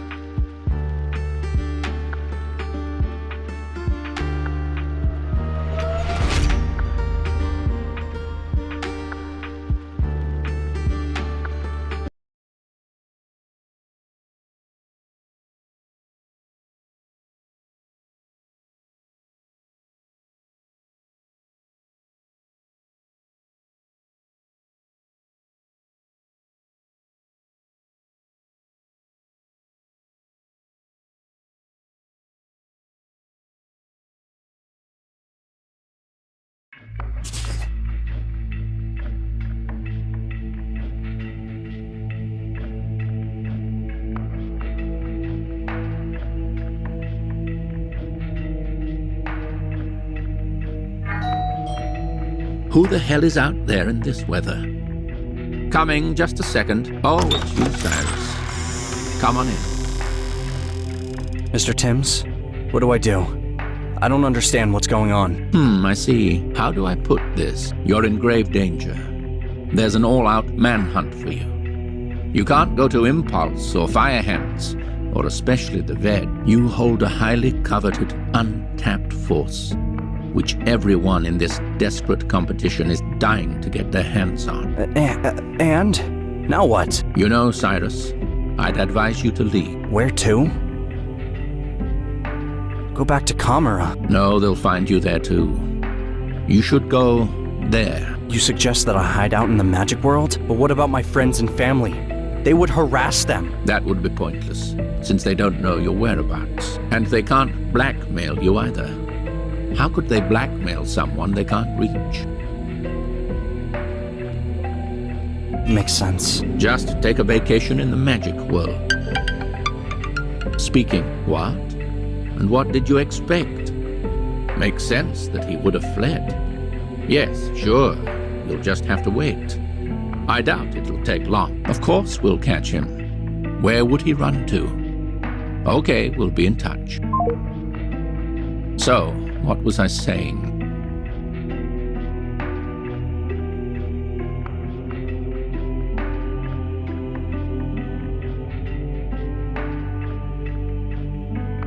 About the rosy vacation beyond the boundary. Oh yes, of course. So, they'll run around a bit and realize that you're out of their league. Then they'll get back to their work and remember that they already have their hands full. So, let's get to it. And then what? We'll play it by ear, based on what's happening. Okay, follow me. I have a kind of portal here, a focusing seal. Let's see if I can help you get to the right place. The weather is supposed to be nice out there, unlike what we have here. Take walks, relax, and think things over. Okay, let's give it a try. You're talking about this as if it's some kind of resort. Why not? It kind of is. Ha ha ha. Hilarious.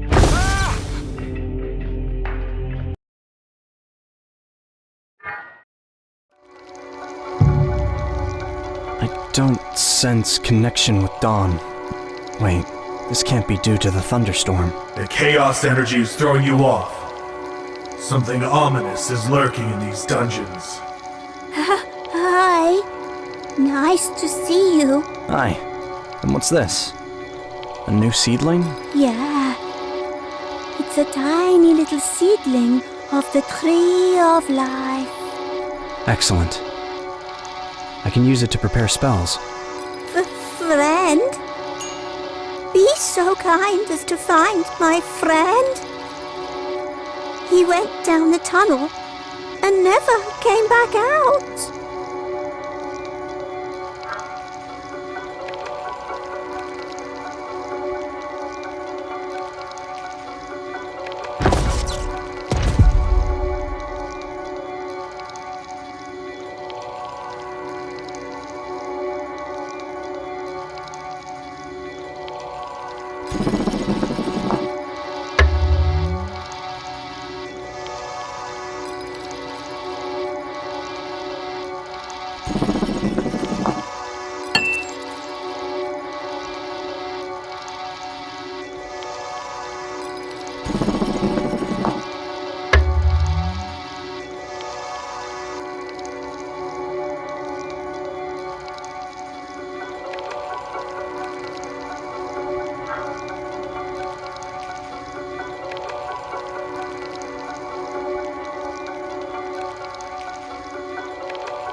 Yikes, you scared me.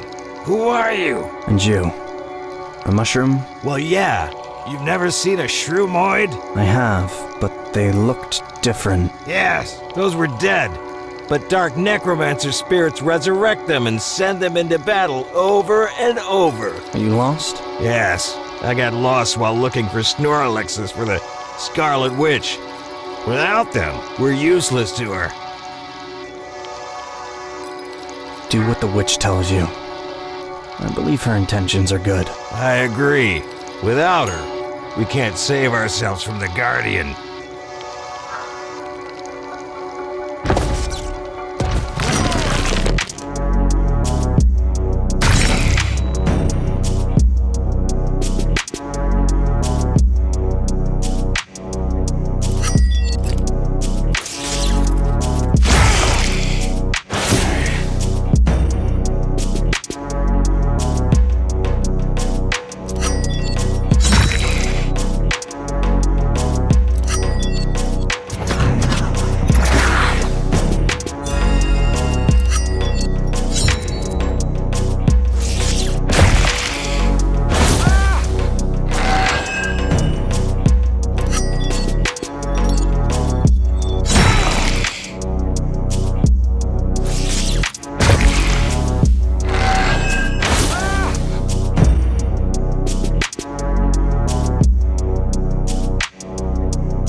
detected.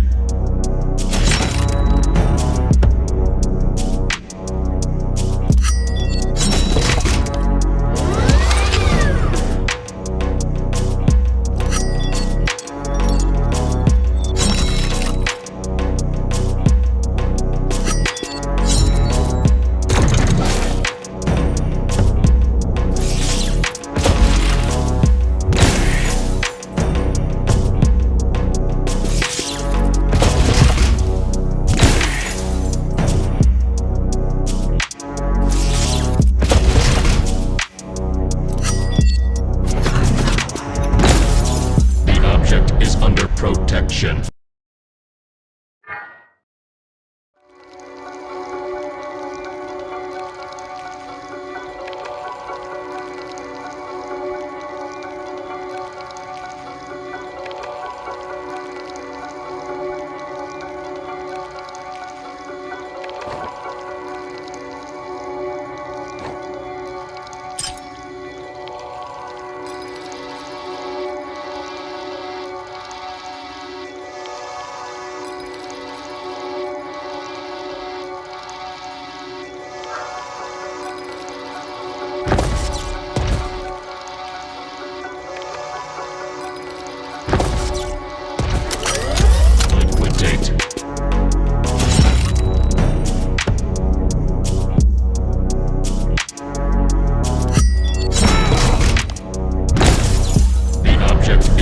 Protection.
I failed.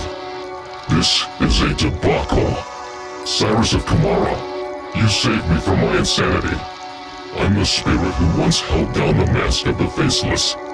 My chains have been broken. I'm powerless against human magic. And so, the mask of the Faceless is at large, in the witch's hands. But chaos magic can never make a man happy. I lay in a heap of iron, filled with rage and hell-bent on revenge. More than anything, I wanted to find the culprit, and once again chain up the mask of the Faceless. The Guardian's magic revived me, and having lost my purpose, I fell victim to her witchcraft. My life has run its course. Now you're the only one who can save the world from chaos. Beware of the mask of the Faceless, and save the Guardian from madness.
Well, this is just the pits. No network and no signal. What the hell? How is this acceptable? I'm asking you. What's with this shit? Hey, anybody? And a deserted forest at that. Just what I need. Super.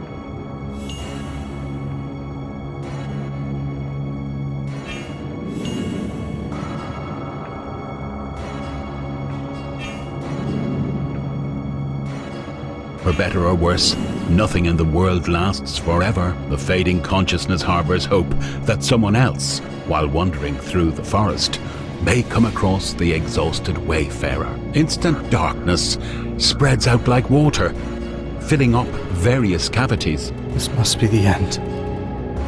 Is this really the end?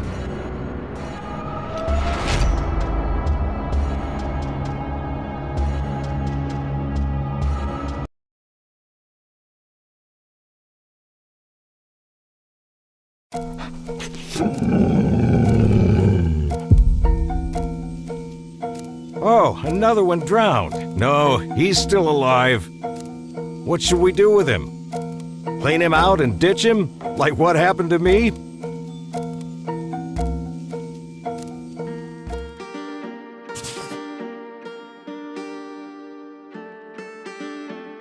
Clara Rograr has shared her plans for the future for the first time 3 days after Corix's bankruptcy.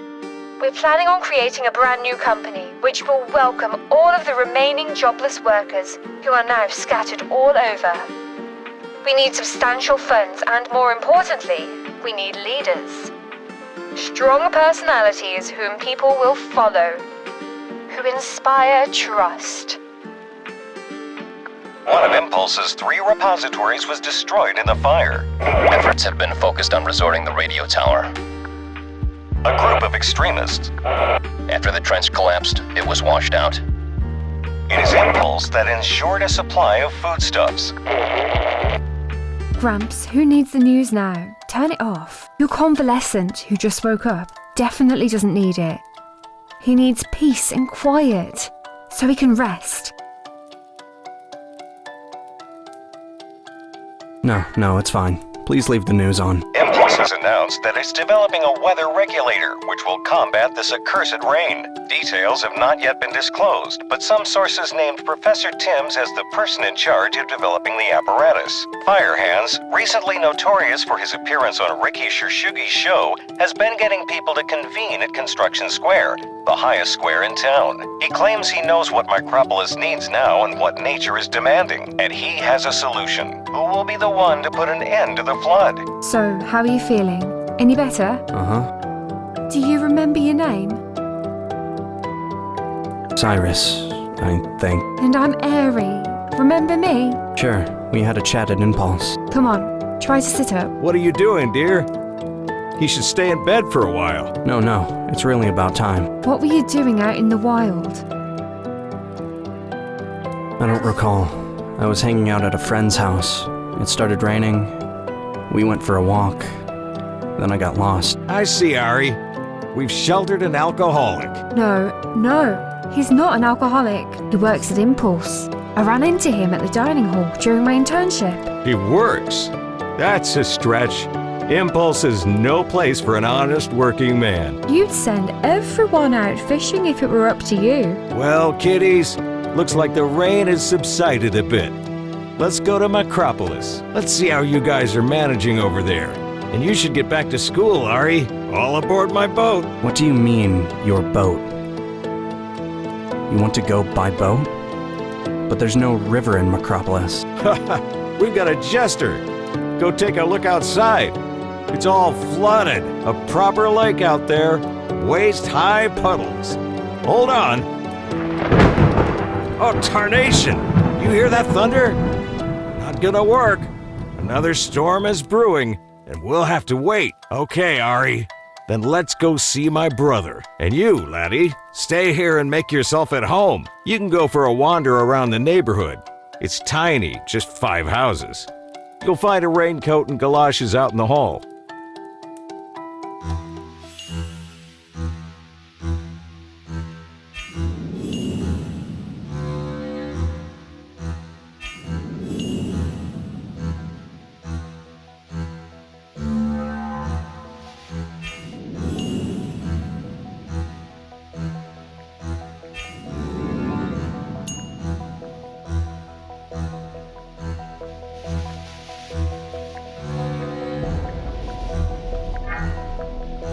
It's too late to go to town. Let's get started on dinner. Fishermen came to fish and forgot their fishing rods. The easiest way to make French fries? Just wait for someone to fry them first. Ha ha ha.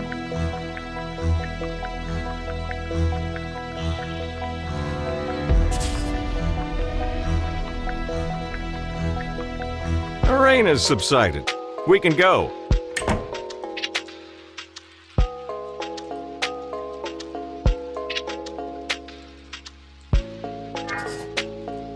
Indeed. It's really hard to strike a balance. Too far to one side, and it's too much. Too far to the other side, same thing. Maintaining balance in the world is surprisingly tricky.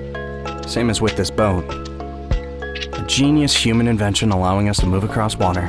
Oh, how much farther? My smartphone is about to tell us. Now would you look at this? The network is down again. It's 720 meters from Micropolis to the Big Oak Lumber Yard, which we just passed. Well done, Gramps. Amazing. And you were saying that your memory is going. Clearly not. I remember it because they taught us well at school. Not like this day and age.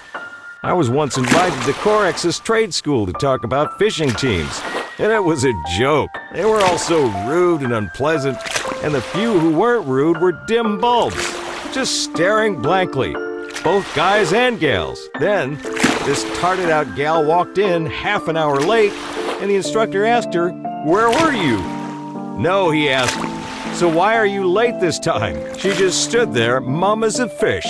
She was obviously late a lot and trying to make up an excuse. He asked her again. She stood there some more and then said, "I was at the library." I lost my patience. She was clearly lying, so I asked her, "What were you reading? Which book made you lose track of time?" And she went, "Doesn't matter. No, be so good as to share with us. Natural philosophy. Nature as refutation of science." That's just like you youngsters to try to refute stuff before you've learned anything about it. And do you think that's where it ended? Back in my day, the conversation would have never gotten even that far. But she just barreled on. If I could study this, I would. But alas, the teachers are fools. And not because they're born stupid, but because they let themselves be brainwashed.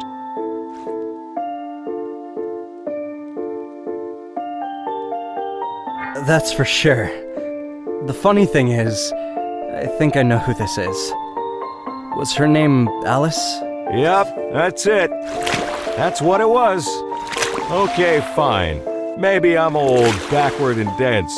Maybe there's something I'm missing in this brave new world. But you, as a guy, you tell me. Can one really cope with a broad like that? Quite well, and gladly. You're an idiot. That kind of broad will fry your brain. You can't do right by her. There's just no pleasing her. Oh, you're not the one dealing with her. I'm sure that if I were over 40, I'd have trouble too. But... Fine, it's your business. Here we are. That wasn't bad. We're not even that drenched. Check out that monstrosity they've rigged up. Not quite a stage, not quite a gallows. Look at them all. Too busy with their circus to do something useful, like clean out the sewers. Not so loud, Gramps. Let's get a bit closer to hear what they're saying. All I hear is shouting. Oh, the greatest of spirits, accept our praise and veneration. We shall efface ourselves in extolling your grandeur. We shall seek union with you, like a miner seeks a mother-lode, and a babe seeks its mother's breast. Obliterate us, if such is your will, or have mercy on us. Put a stop to this heavenly cascade, for we're in your eternal service, as muscles serve a human body. Don't reject us, your humble and doting servants. We lay our bones at your feet, like graphite trembling before a diamond. Our blood, just as the water that extols you, shall keep pulsing in our hearts, quaking with fear and love for you. Thunder! Thunder! Thunder! Thunder! Thunder! Believe if not our words, then at least our actions. Fire Hands, son of Rebius, grandson of Dargar, shall voluntarily throw myself on a pyre. Brothers, add more firewood to the conflagration. This is the day to remember, for today our ruler shall behold what the heart of his humble servant can do.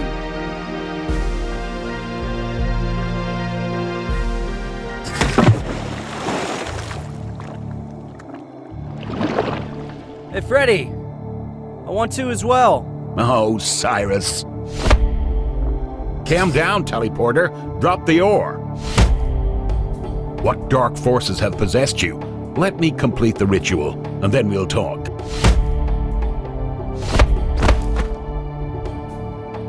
The fire is blazing brightly.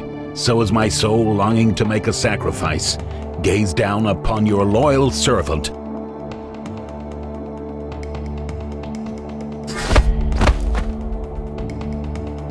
It stopped. It stopped. It stopped. It stopped raining. Hail, spirits! Hail, magic!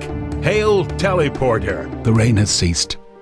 No one knows for sure if this is a coincidence or result of the the worthy offering. The sorcerers, to be sure, shall credit Firehands and his humility. Impulse will broadcast the news about the successful use of the experimental weather regulator. It remains to be seen whose side Corex will take in all this. You can imagine in the magnificent landscape, based on the crowd's exclamations, the steel-grey clouds are scattered in all directions, gradually revealing the glorious and nearly forgotten sight of the clear blue sky. Micropolis is saved.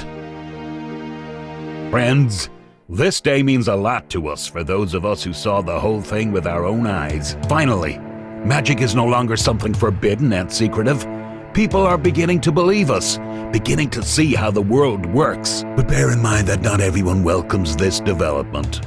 There are those who refuse to change their ways, and now that Corex is bankrupt, they have turned into the sole authority in our town.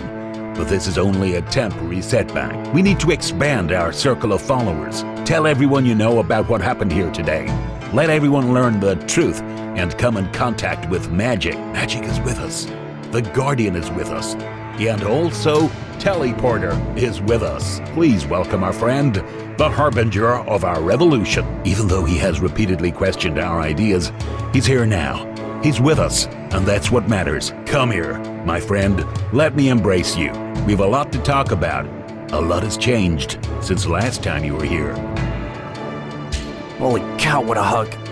He's about to crack my ribs. Hey, let me skip all niceties and cut to the chase. Did you see him? Did you hear him? If you mean the Guardian, I came across him only indirectly. Then you know which force I speak of. I know that you can't fully appreciate our victory just yet, but I'd like to do something that may convince you. Do you think Impulse is omnipotent? No. Now we're the only ones with power. We have the Guardian's trust. Thanks to the Guardian, I have not only learned to release fire from my hands, but realized that we are made of magic. Having mastered this energy, we'll be able to change ourselves. Tell me, Cyrus, do you believe me? Can you feel my fiery energy within your own flesh? Hear me, Guardian. Bestow the force upon me.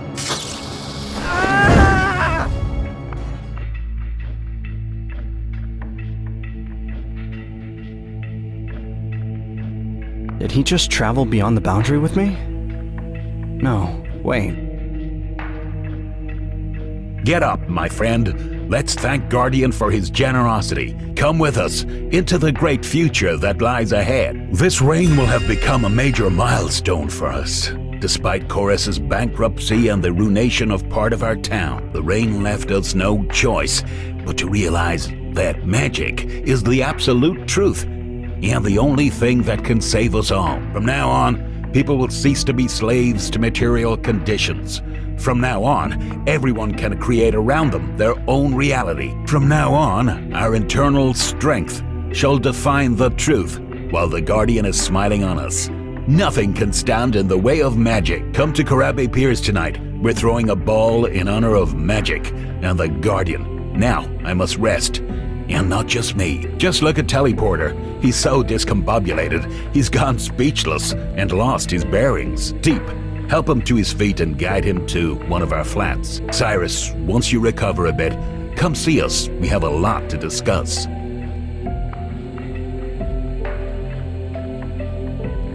Settle in. Rest up. Make yourself at home. We'll be waiting for you. Oh, and the place has no power and no hot water. But it'll do for now. Almost forgot. I'll leave the keys here on the stool.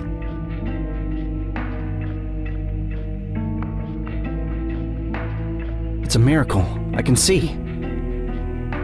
Could this be a dream? Am I beyond the boundary? Although everything happening lately has seemed like a dream, it's as if I'm about to wake up and irreversibly land in the recent past, where there's no magic, and no me the way I am now. I need to act. There are so many things I wish to discover anew. It would be too dangerous to walk around the town at present. I'm on everyone's radar, so I'll have to move around the same old way.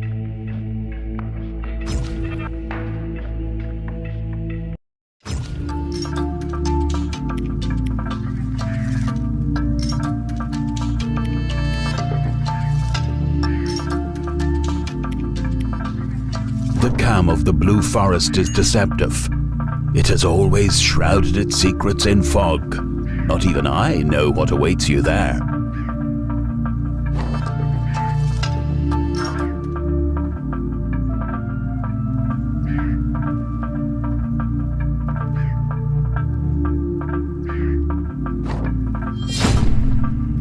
Ooh, what a big fire mushroom! That's thin walls. So much fire gas inside. I love fire. It reminds me of the Scarlet Witch.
Young Slam has solved it first.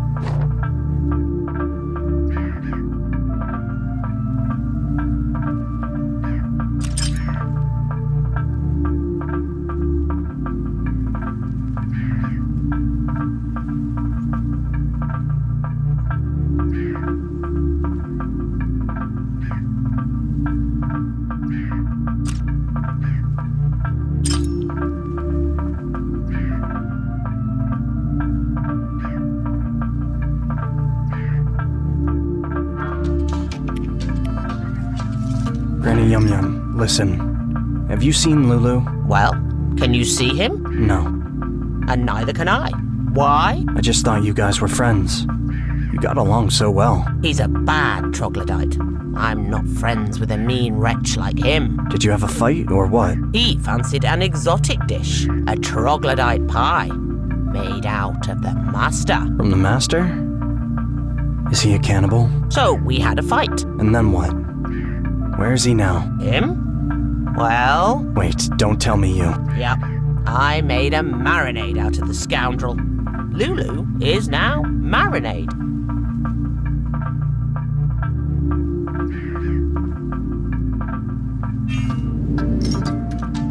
You never appreciated me. I did everything for us to be together. And you called Cyrus over to gloat. I hope you croak, witch. Damn you all, along with this glowing tree. Nothing doing. I'm leaving. Let him go. We should have parted ways back at the ruins of our house. I kept clinging to our relationship, unaware what we were getting ourselves into.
Wait, Witch, don't go! And so, we finally meet.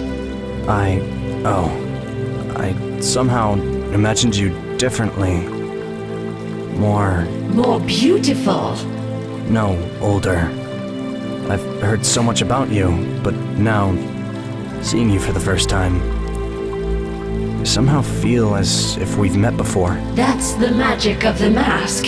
It bewitches you, casting an illusion of familiar visage and voice. And so in reality you're... In reality, I can take on any look I want. Why do you gather Snorlaxes? I appreciate your concern for the troglodytes, but don't meddle in my affairs. You're not the only one trying to save this world. How do you propose to save the world with chaos magic? You don't know anything about magic. Chaos is just a shattered order. I'll see you, VED. Hold on. Better stop stalking me and go pick on Crow King instead. That insane sorcerer imagines himself the new guardian.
This is definitely Aunt Zena's apartment.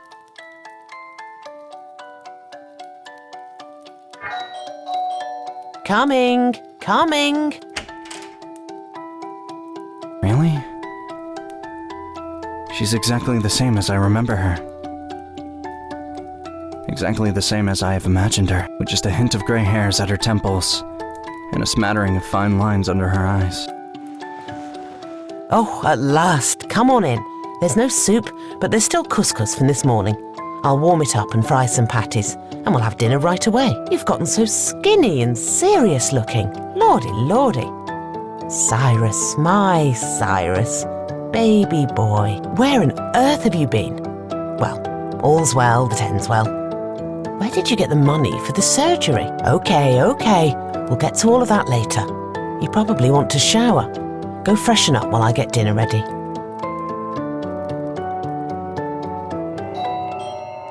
Is that an alarm?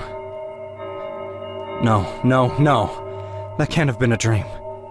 It was so vivid and real. Coming, just a second. It's not a dream. Phew. So someone rang the doorbell.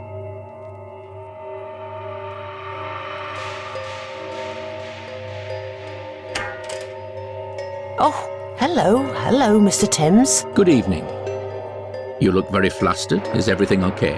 Yes, just having dinner. Would you care to invite me in for a few words?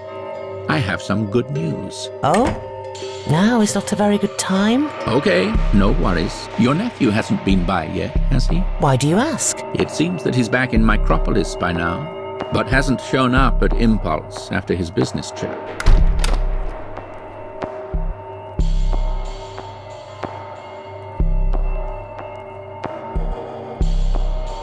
Good evening, Mr. Timms. Oh, so Cyrus is back. Why didn't you tell me? Here I thought I was sharing exciting news with you, and Cyrus must have already spilled all the beans. Thanks anyway, Mr. Timms. I would have gone insane without you. All this time without a word from Cyrus? It's the least I can do for my dear neighbor. Okay, well, since everything has ended well, I should probably go. No, why? Stay a while. Come on in. Let's shoot the breeze. Sorry, but I really should get back to my work. Excuse me. Cyrus, if you have no plans for the night, then I suggest we take a walk and go and have a chat with our friends at Piers Pub. At Piers? But there's no one but drunks at that place. Well, no, not always.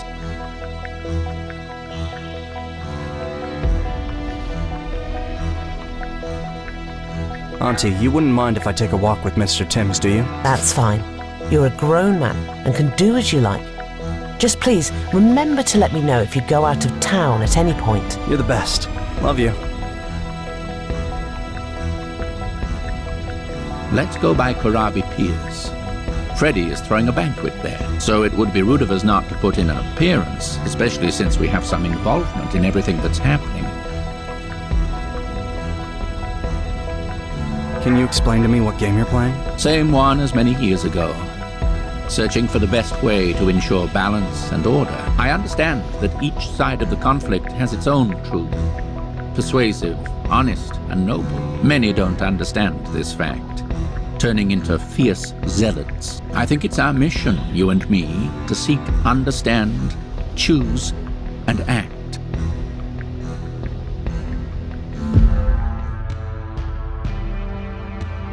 What is it? That's the VED. Run!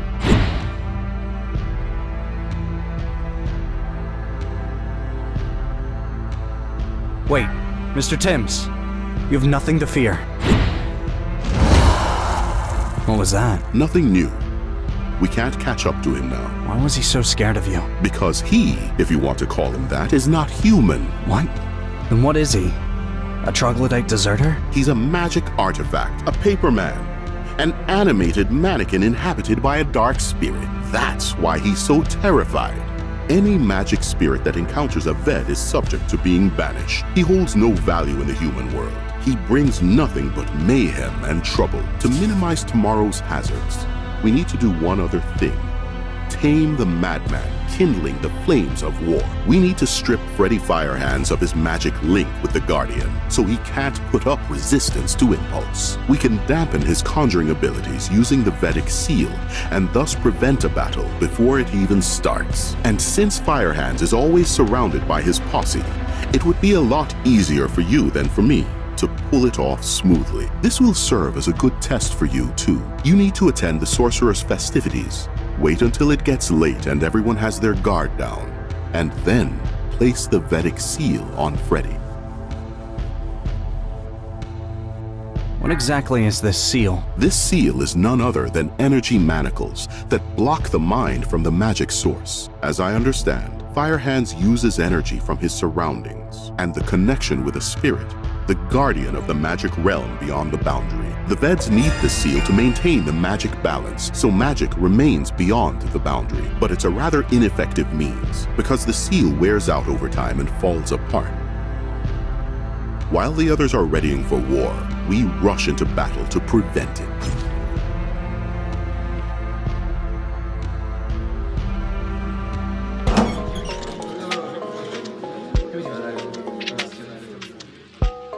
For real? I can stop time. Look. Everything is standing still. Alice is frozen in place. Dust hangs suspended in midair. The sorcerers went silent, and me... seems I can't move either. Alice. She's so beautiful. I no longer need to ask about the color of her eyes and hair, or agonize during long pauses, unable to see the expression on her face. Oh, look who's here. Mr. Timms Teleporter. Give them each a goblet of wine, and let's all drink to their health. To Mr. Timms and Cyrus. Hi, you want a salad? Yeah, thanks. Then I'll have to track down some meat. A kebab platter is passing you on the left. Oh, thanks. I missed it. Want any? No, I already had one. Now I'm sticking with salads. It's already huge. And standing on the bench, he looks like a giant. Like a descendant of some titanic tribe. We've gathered here for a reason. To discuss the business at hand and figure out what awaits Micropolis. Thanks to the Great Spirit, magic is steadily on the rise in our world. We're closer to our goal than ever before. We have a real chance and can't mess this up. The world relies on us to take action that will lead to victory. So far, Impulse holds all the information and all the magic prototypes.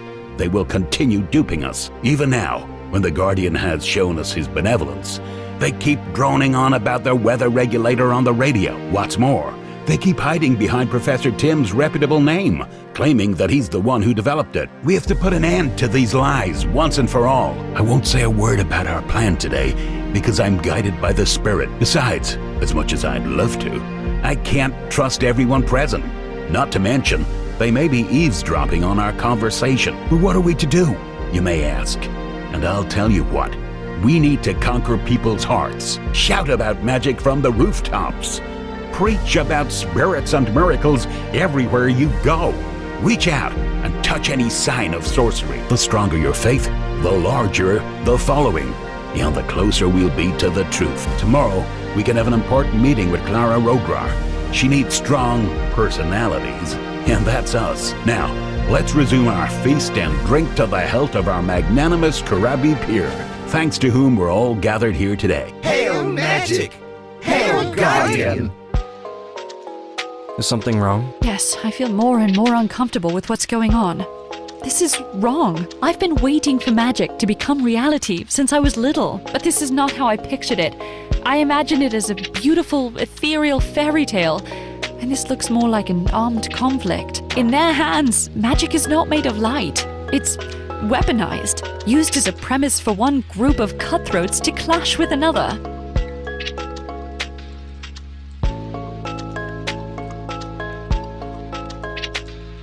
What do you propose? Should we stop them or carry out a coup? Keep it on the down low, or they'll rip us to pieces for treason. Let's step outside and take a walk. Let's. I don't think anyone saw us leave. Seems that my title of Great Teleporter has paled next to Firehands, the omnipotent vassal of the Guardian. Never mind that. Listen, Cyrus, Firehands used to really look up to you in the past, right? Yeah, I think I messed things up. I was racked with doubt. I dodged them. This is bad. I have an idea for you to become Firehand's right-hand man. If not necessarily depose him, Deep is his right-hand man. then at least his left-hand man. To what end? To have a way of somehow steering them. I think Tim's used to do that, but now he's missing in action. The thing is that Tim's... I don't know how to explain this to you. What about him? He doesn't side with either factions. He just studies them. Studies? Studies the various factions. Are you feeling okay? No, yeah. It's really cold out here. Let's go back in. I'll ponder your idea some more. Well, if you don't feel like talking, no problem.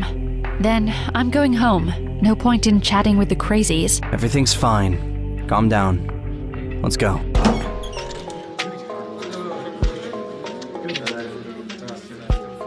Oh, look. Nilla's there. And... what's her name? I think that's Alice's mom. Adela? No, that's Mick's mom. So that's Merritt. Anyway, if Alice's parents are dancing, then I could invite Alice to dance too. Only, where is she? She did say she was going home. She must have already left.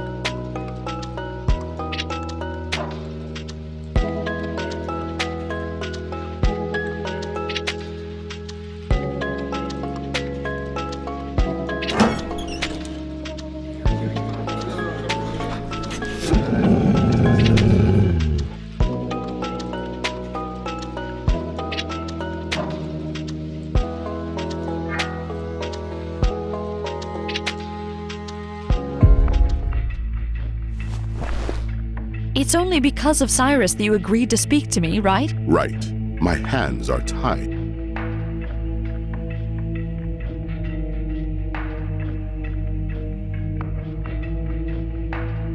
I don't care what happens beyond the boundary. What matters is that here... And that's a shame. I think that's a major problem. You don't get how this world is structured and what the boundary is for. Okay, fine, but then don't lecture me on what I should be doing with the spirits. You'll deal with magic here, and I deal with magic over there. Consider me a VED, but from that side. You're allowed out there, and I'm allowed in here. In that case, once we have it all stabilized, I request that you remain beyond the boundary. Until the time when people start stirring up magic again. Until the time when people start stirring up magic again. Oh, and one more thing. If I want to, I can stay here, as long as I don't use magic. No. Why not? I look after the balance of things no less than your order does, and you do it by using magic. Using willpower. Using magic? You continue staying here permanently. I certainly understand your passion for putting things in order, but you don't have enough comrades to afford to turn down allies. Sadly, you're right. Take care. I'm sure we'll revisit this topic.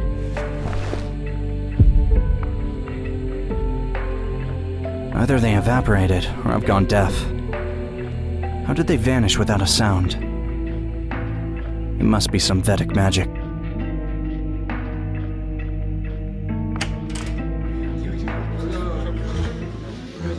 And that's when I realized this was the end. The tunnel caved in before my eyes, and I was trapped in the dead end, pick in hands, with mere seconds left. An unstoppable rocky landslide was rushing towards me, as if Mother Earth decided to take its revenge on us for all our crimes. Take a seat and join us. Cyrus, you should hear some of this. And in that horrific instant, when I found myself about to die, I understood everything. The world is made of magic. Everything is interconnected and charged with energy, and we can control and steer it. I screamed, "Stop, stop, my friend." And the rockfall stopped. The whole tunnel had been filled with fallen rocks, but the tiny recess where I lay, I was left completely one-on-one with myself, with the earth, with magic. The rescue team reached me 3 hours later, but the person they rescued was a changed man. Burly Freddy had been replaced by Freddy Firehands. I didn't work another day at the mines. From that point on, I devoted every minute of my time to getting close to magic.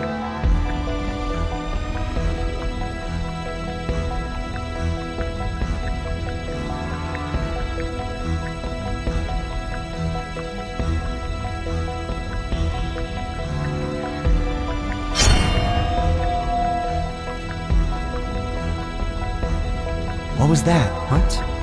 That purple flash after your handshake. Do you mean the purple lightning? That's a symbol of friendship between two sorcerers. Oh, I've never heard of that. Would you care to shake my hand too? To test our friendship? Unfortunately, I didn't have the pleasure of getting to know you well enough. That's easy to fix. A few meditation sessions and our chakras will be mutually attuned. I think we still have time for that. Okay, I'll be honored. Today could not end soon enough. I'm so sick and tired of running after everyone. I should ask Kurabe if he has a spot I can crash in for the night. No dice. He's so hammered by now he couldn't count his fingers, let alone figure out sleeping arrangements. And plan B is to use my privilege as teleporter and curl up somewhere upstairs.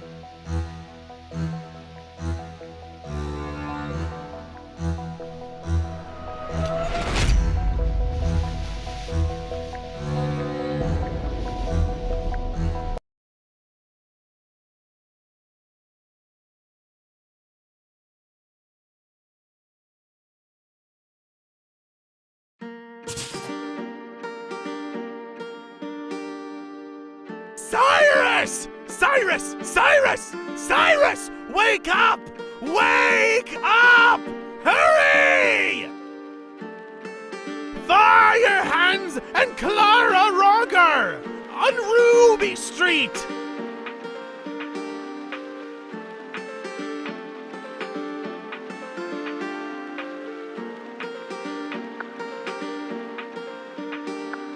How's Mr. Timms?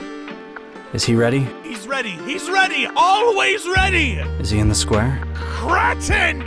Hurry! Oh crap. This is no dream. A battle may start at any moment.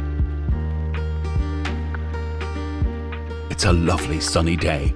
Rays of sunshine dappling the city, turning all of its structures into fairy tale palaces. But for people, this is not enough. Come on up, friends. Don't be afraid. We have gathered here together for a reason. What is magic?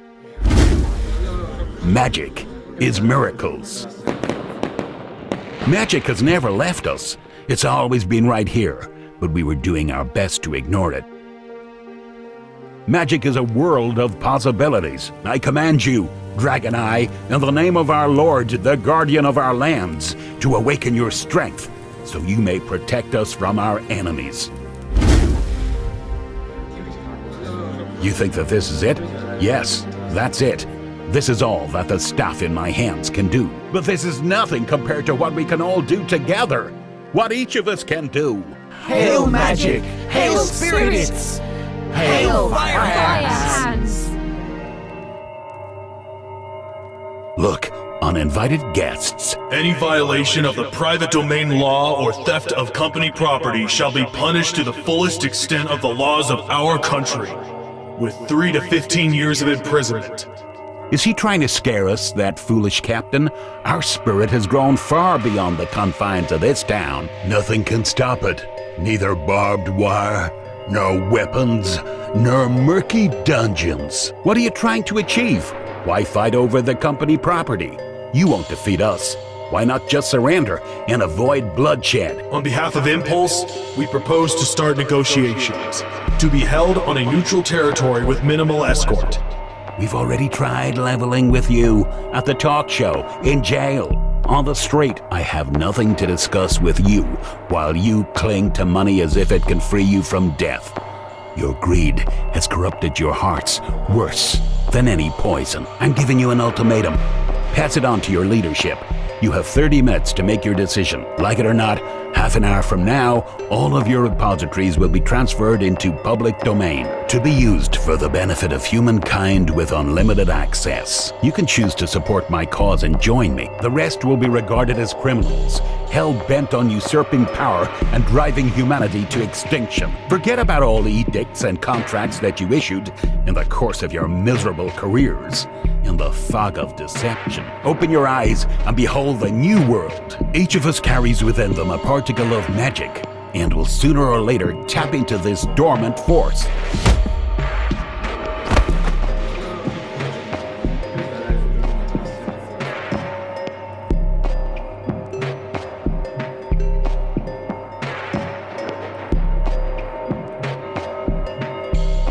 Wake up! Come on! What's wrong with me? It's as if I'm being squeezed with a cinch.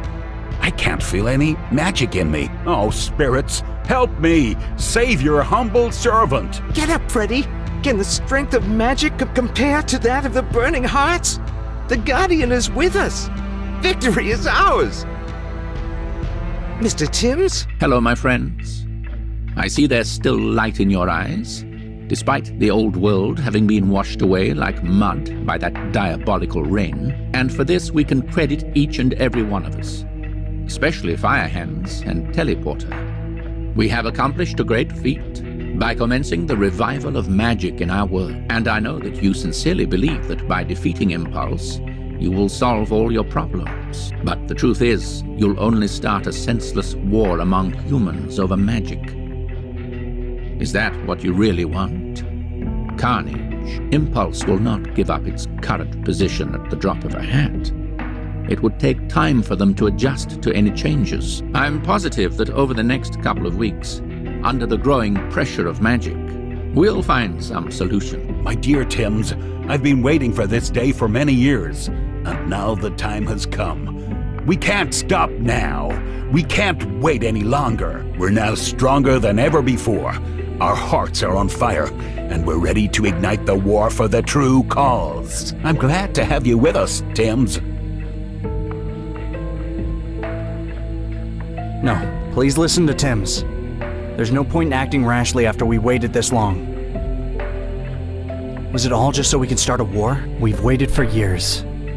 What's another few days if it may help the weak ones to come to realize the truth? We shall disperse the clouds of deceit hanging over Micropolis today, with you or without you, and may magic show us the way. The time has come. Onward to the Jumbo. Hail magic! Hail spirits! Hail Firehands!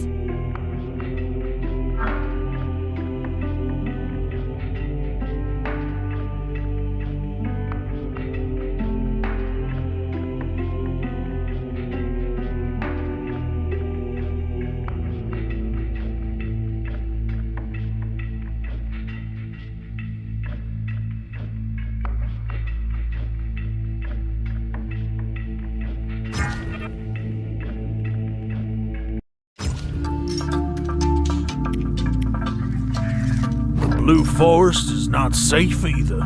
The Rooksters have gone completely bonkers. They keep digging up ancient gnome relics and inventing insane contraptions. Some mad twerp holed up in the old palace and proclaimed himself Crow King. The Red Man, he burned down one of the houses to make a bigger fire. It wasn't on purpose. I didn't expect it to be so dry. You're an idiot. I wish Cyrus had never brought you to our house.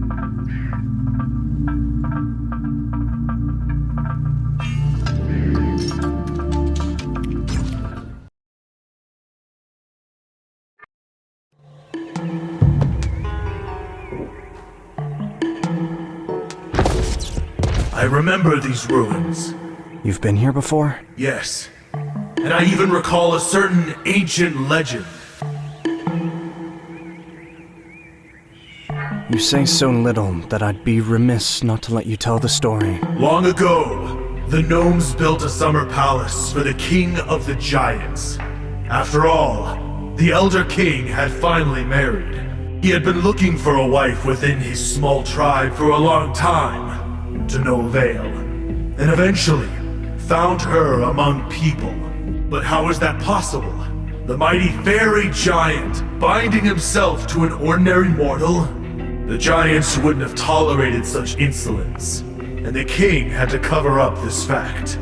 He went to the abyss, seeking the craftiest demon. Once he found him, the king asked him to make a mask that would conceal not just his face, but his whole appearance, his voice, his height, and weight. The demon agreed to the king's request and fabricated the mask of the Faceless. The cunning demon did not ask the king for anything in return. No freedom, no gold, no blessing. The happy king rushed over to his beloved. Donning the mask, she instantly turned from a human into the most beautiful giantess. There was no limit to the lovers' rapture. They got married, had children, and ruled for a long time. Their secret kept safe from everyone. Much later, when the queen retired towards the end of her life, the king hid the mask in an ancient temple, securing it with the very chains that we recently destroyed under the guise of a dragon. Without the queen, the palace became desolate, and the mask of the Faceless, by the demon's malicious design, continued to wreak havoc. And only a descendant of the king and queen of the giants will be able to crush the accursed mask of the Faceless.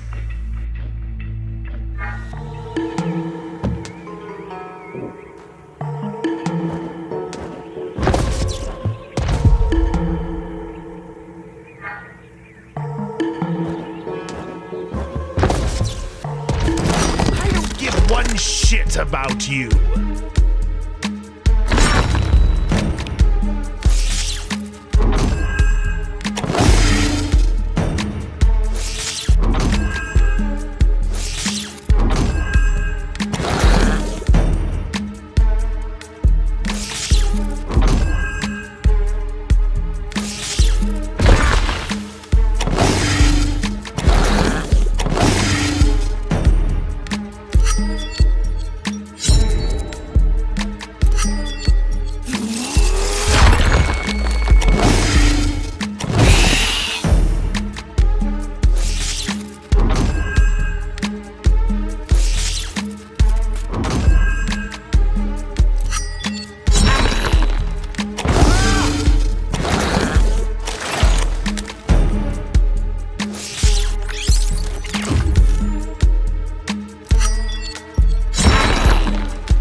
What nincompoop has come here to kiss my feet?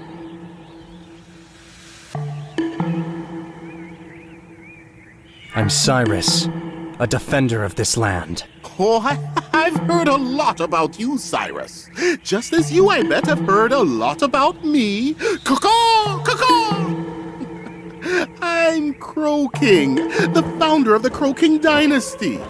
Caracusis and Carabooms, that's just the beginning of my ingenious inventions. Armed with the gnome technology paired with the inventions from Impulse squared by my genius, I shall conquer the existing worlds. People, spirits, guardians, they will all bend their knee before me, and you're no exception.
You can't beat me, you stupid rat boy, Cyrus!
one shit about you.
Liquidate.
What are you doing here? Did you come to see the show? You're not so useless after all. Good work, braising that talking chicken. Keep it down before the birdies all swoop in. They'll do no such thing. From now, they see you as their new god, Cyrus King. I'd love to stay and chat, but I must go to Macropolis. Yes, humans aren't much smarter than the Rooksters. Go, I won't keep you.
Well, well, the young VED looking to show himself in a global conflict.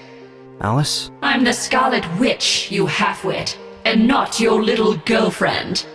Oh, so Alice is my girlfriend. That's nice to hear. Let's establish once and for all, Scruffball. Are we foes or allies?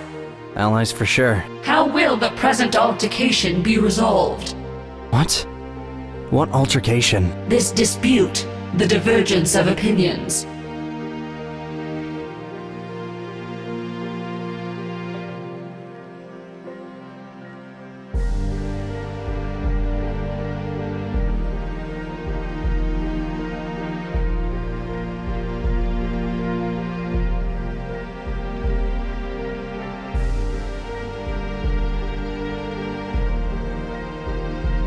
Magic must remain beyond the boundary. Then go beyond the boundary, along with your magic.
Run! Run! Run!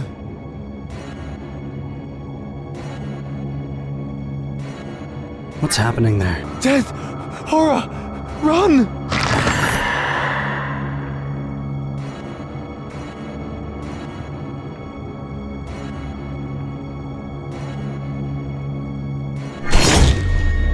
Flee the repository! The black demons are bringing everything to life!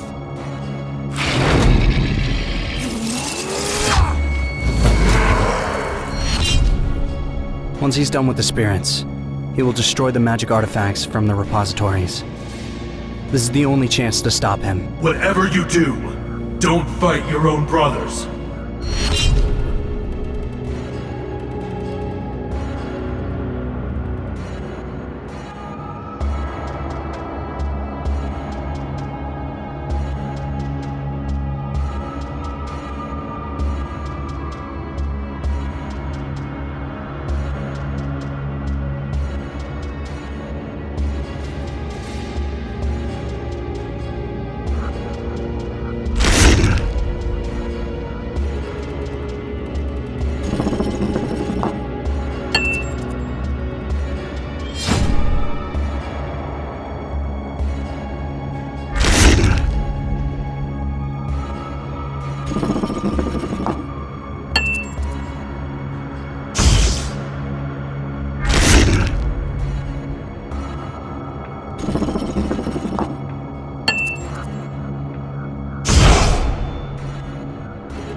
We've got company. Come with me.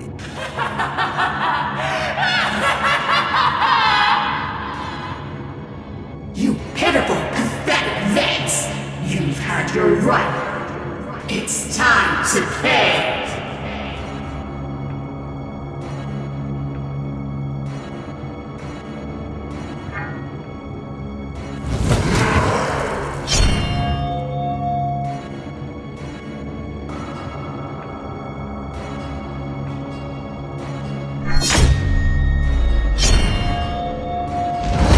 You idiot critters. You're doomed. May spirits devour you.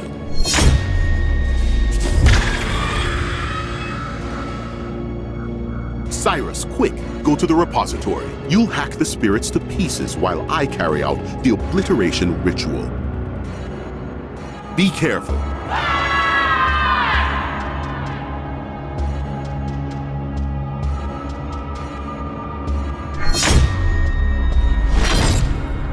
What's going on? It's as if I'm being led by an internal force. As if Master VED and Mr. Timms fused into one, and have taken over my body and are doing something incomprehensible.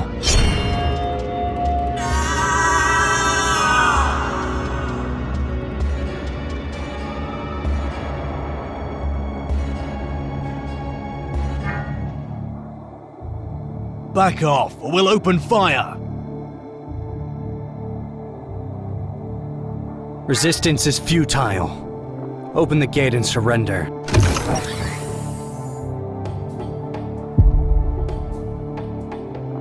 Don't just stand there.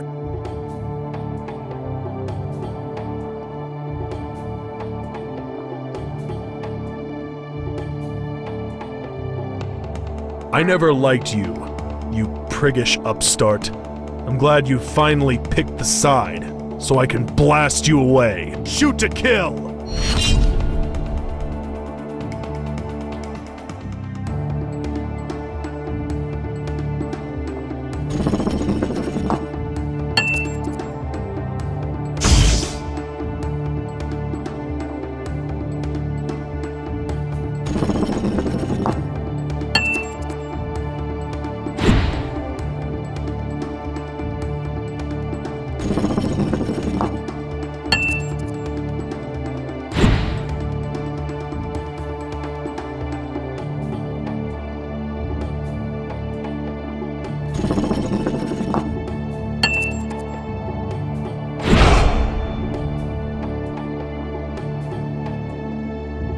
Catch! You talk big, Cyclops. Too bad your creaking bones are overdue for retirement.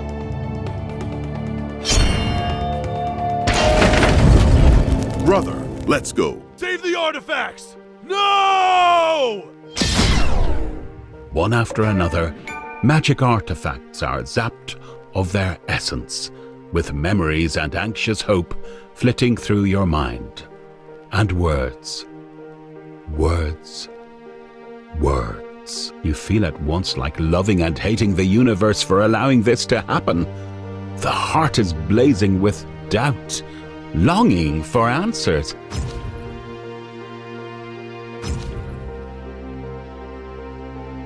Mission accomplished. Now, I'm a VED.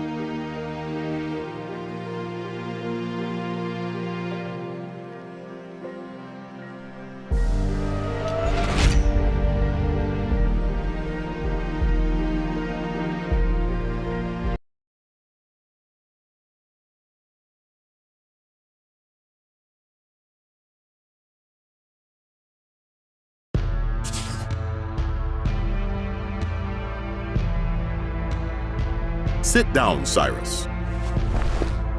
Do you have questions? You're now ready to hear the answers. Will the sorcerers no longer be able to use magic? Will Impulse not be able to get back on track? They will be able to. Right. There is more magic in the world. We just stopped an avalanche of it. A catastrophe. What? We stopped a catastrophe. How many more repositories will have to be destroyed and sorcerers disarmed? Can we ever win? Can the Earth ever be purged of all the magic to protect humanity? No. But there's no need for that. It's enough to aspire to it. People have an edge on magic thanks to the boundary. The main thing is for magic not to be built up in such a concentrated form. How's the Guardian now? Will he no longer be able to harm Metropolis? He's just as mad as before, but his connection to the human world has been virtually severed. There may be some weather anomalies in the near future, but they will be fairly harmless. What do we do now? We continue maintaining the balance. We can stay here a while longer to watch the sorcerers and spirits' activity. Conversely, since the major problems plaguing Micropolis have been resolved, we can travel on. A shaman has gone berserk in the Magabi jungle and needs to be dealt with.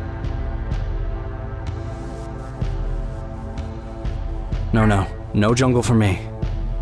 I may have helped you just now, but now I must stay here. My loved ones are in grave danger. They're only in danger when you're around. Not only do you cross the boundary back and forth, drawing the attention of the spirits, but you even manage to stick your nose in all of the human conflicts. So I can hardly imagine more hazardous company than yours. I'm not just talking about my family, but the factions. Impulse, Sorcerers, and Corex. Now is the time of changes. And I'm not sure that they got along just as wonderfully before you showed up. And nothing has changed after you interfered. Then I should at least say bye to my friends and family. Who? Your aunt. You can just call her. Mick? Send him a message. And Alice. Alice is already here. Alice! But why are you so sad?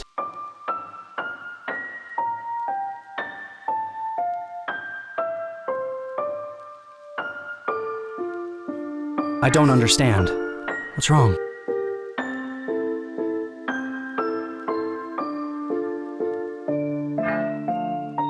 Alice. Alice. Cyrus, we have one more thing to do. What a delight to hear her voice. Your brother's not gonna like this, but we have one more thing to do. Everything you see, all the disputes and resolutions, are on such a global scale that we can't solve them all. But some of it concerns us in particular.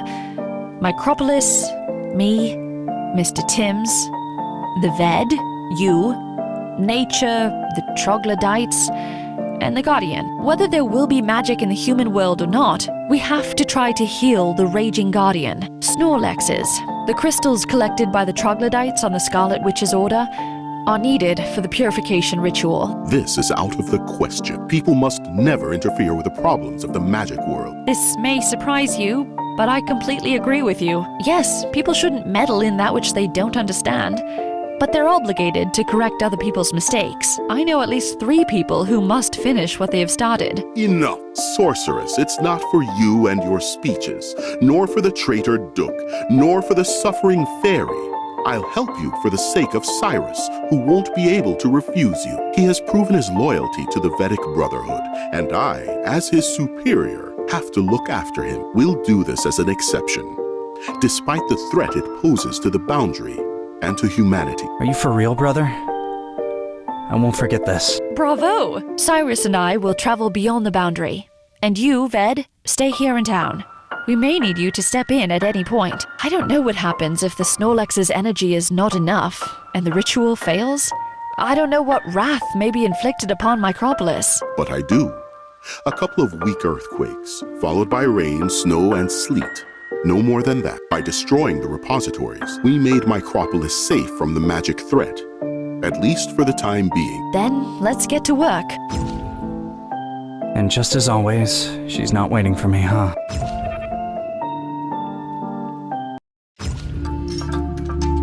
We've never stood this close to the old tree of the Guardian. I can sense its energy from here.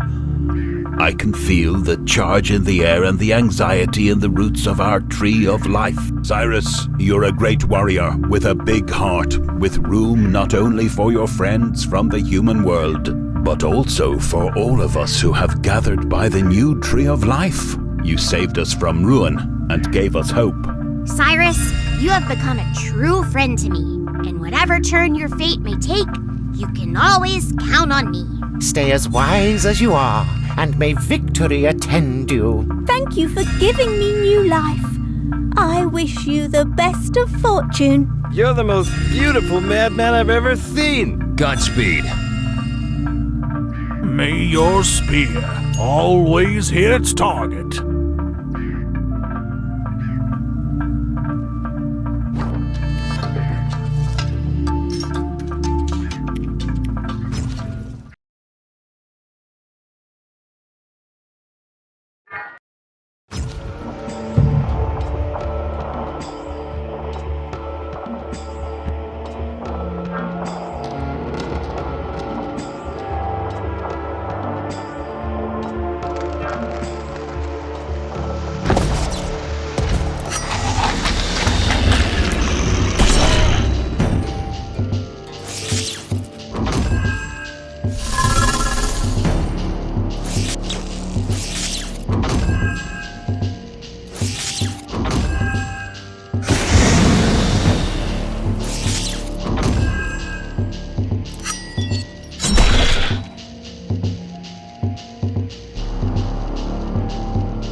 Alice, there you are. Listen, Cyrus. An old troglodyte over here claims that there's a cave beyond this blockage, and there's some man with glasses in that cave. He's been feeding him and talking to him, but then, for some reason, blocked the entrance with rocks. Locked it with rocks. Why? He's really weird. But all troglodytes are. I mean, he's weird for a troglodyte. Maybe you could try to talk to him? I wasn't very successful. Let me try.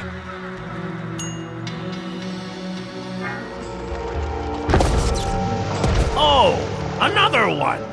Those long-leggers be everywhere. Break down another door for all I care.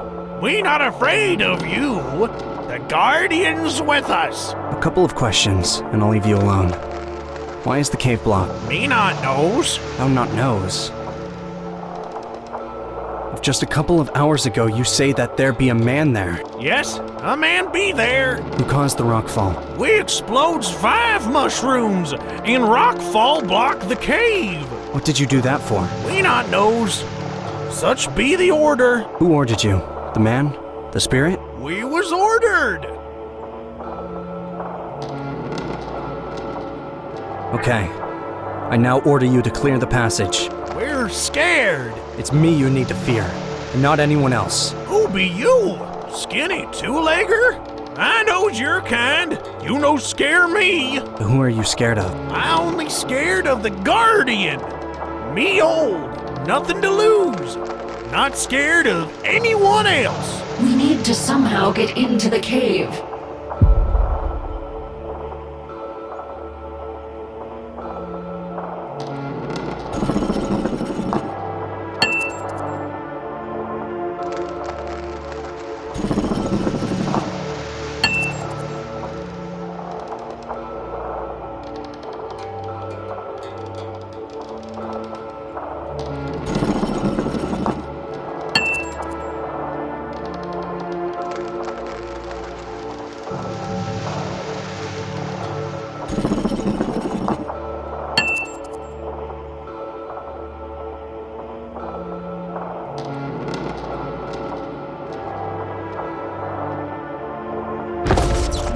Mr. Timms, is that you?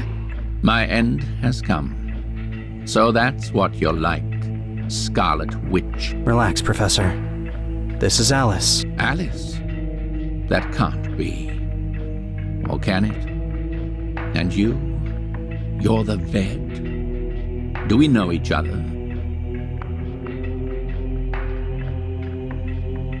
I'm Cyrus, Aunt Zena's nephew. I do recall a dark-haired kid that Xena took with her everywhere. Now you're a man, all grown up. Yes. It's been 3 years since my last time in Macropolis. Even 4. How nice of you to have come. How long have you been here? A perfect vacation. 4 weeks and 2 days. It all happened so fast. My servant, my ingenious creation, came to life and decided to make my dream come true. The dream of going beyond the boundary. I've been eating mushrooms, studying plants, and learning to cook local toxic fruit. And I spent the rest of the time trying to activate the portal. I'm not much of a magician, so that's why I'm still stuck here. How are things over there? How's Micropolis, Nox, Freddy? Freddy Firehands organized a revolution and stormed Impulse. But he failed and is now in jail.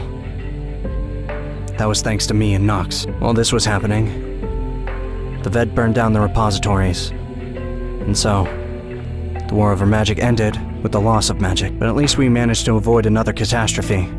Macropolis is gradually recovering from the destructive flood unleashed by the spirit. Wait.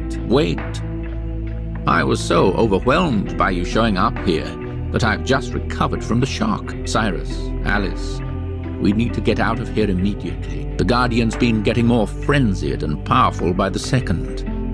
If we don't leave right now, we may not get another chance. How did you get over here?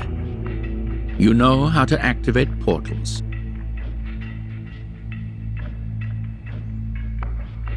Hang on just a bit longer.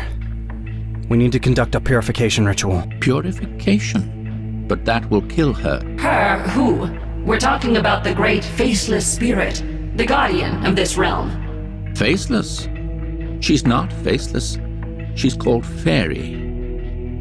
We can't carry out this ritual. You see, everything that's been happening to her weighs heavily on me and on the one who had your sword before you, Cyrus, and on your accursed mask, Alice. I don't know what to do, but killing her is not the answer. Okay, wait. Let's go over this. Do you know the reason for the spirit's wrath? Well, yes, it's love. She's madly in love with Duke, the person who bore that sword, fulfilling the Vedic duty, the man who opened the world of magic to me, the man whom I was honored to call my friend. And where is this Duke now? He's now in Micropolis, roaming around like a madman. After working in the mines for 30 years, he can hardly remember a thing. The VEDs punished him for treason by taking away his title and his memories. Is there no way to dispel this curse? I don't know. This is powerful Vedic magic. I never abandoned him. Over the past 30 years, I looked after him and searched for a way to cure him. I explored every possibility. I lived a double life, working at Impulse by day and fraternizing with the sorcerers by night. But all to no avail. Then I decided to travel beyond the boundary, after creating a clone of myself and leaving him to carry out my human duties. But the paper man got out of control. And here, beyond the boundary, I realized that all my knowledge is worthless in this world. And Fairy became deformed from pain and suffering, turning into a black spirit. It was because of the boundary that Fairy and Duke were separated. That's why she's bent on breaking through the boundary.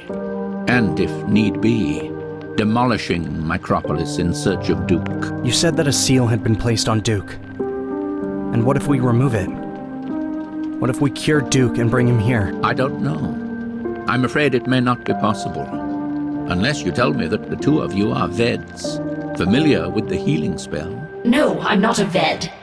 And Cyrus has just realized his Vedic nature. But there's someone who can help you. Master VED, your old friend. No way. I can't believe it. How did you manage to reach him? Cyrus proved to be a good student, and myself a good incentive. Then why are you still standing there talking to me? Off you go to save Duke. No, you're the one who started this, and you'll have to finish it. You're coming with us.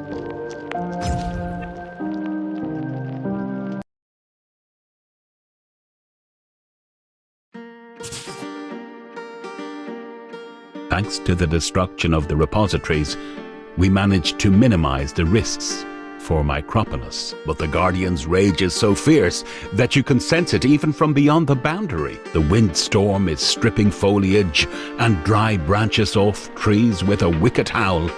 The rain is flooding the streets, while mighty hail is pelleting roofs and windows. The sorcerers are patrolling the town, assisting the hapless townsfolk while explaining that the anomaly is about to pass and there's no cause for concern.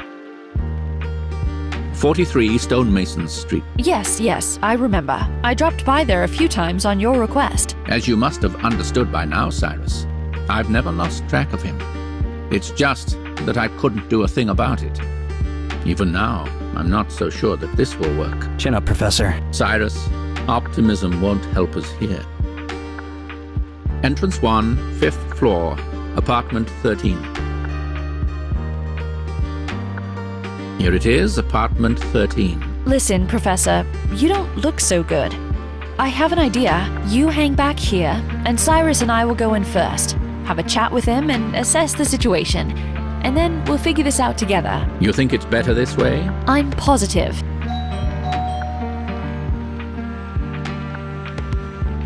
Maybe he stepped out somewhere? Or maybe he's asleep.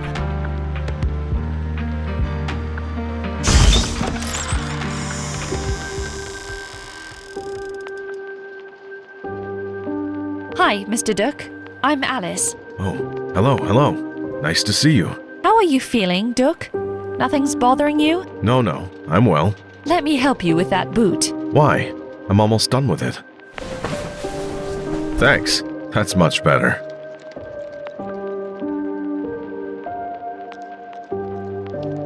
Hi, my name's Cyrus. Hi, it's a pleasure. We've come to help you.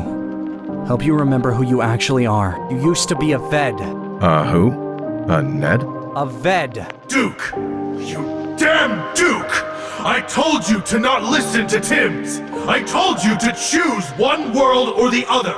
I told you! We're all powerless. Only 2 VEDs and 2 swords can dispel this curse. Listen, why are you shouting anyway? How about let's sit down and have some tea? Let me see. I should have some here. It's getting chilly.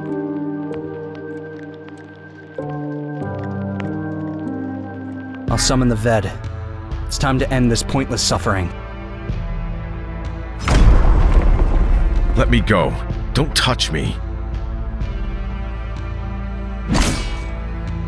What's that for? Why scratch the floor? Cyrus, give Duke the sword.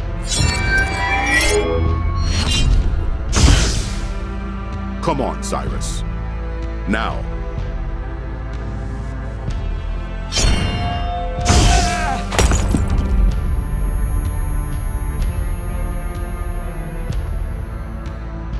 I remember now. How have I earned this honor? I'm the worst of the VEDs. Duke, thank Cyrus. It's thanks to him that I understood that our order is still alive. But you... Why? Let's go. Duke, you have to undo our mistakes. We're gonna heal Fairy. We'll solve this irresolvable conflict and ensure that Micropolis and the world of magic are safe for many years to come.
Cyrus, just one thing. What is it, Alice? Tell me. We can't afford to make a mistake. The thing is, the Guardian is powerful. I can feel his energy at close range. The crystal's energy may not be enough. I'll try to add to it whatever extra I can draw out of the mask, but there's a chance that this will fail. And then what? I don't know. What crystal energy are you talking about? Calm down and step aside, witch. The VEDs are here.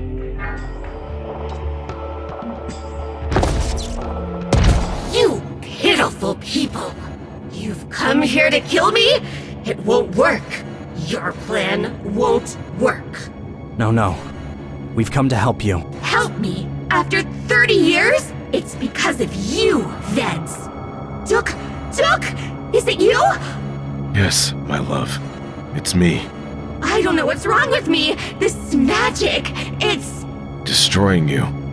I know. Try to calm down. Try. I can't. I have to destroy the boundary. And then... There's no need. If you and I... Duke, that's enough. Get to work, my brothers. Be blessed by the sacred light. Let the one poisoned with darkness stay alive. May all evil caused by the chaos magic burn up in the boundary's radiance, and the magic light shine on.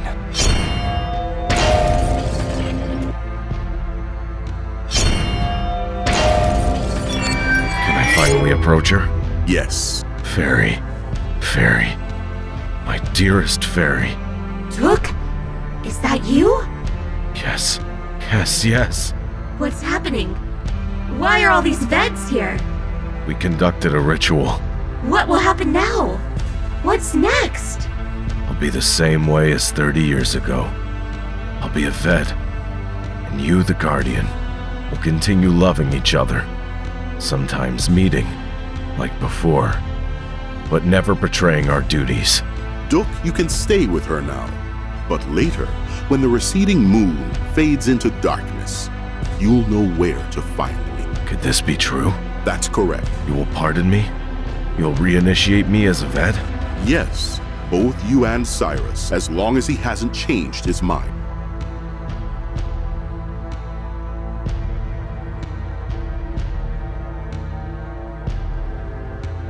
I won't change my mind. Okay, and one more warning.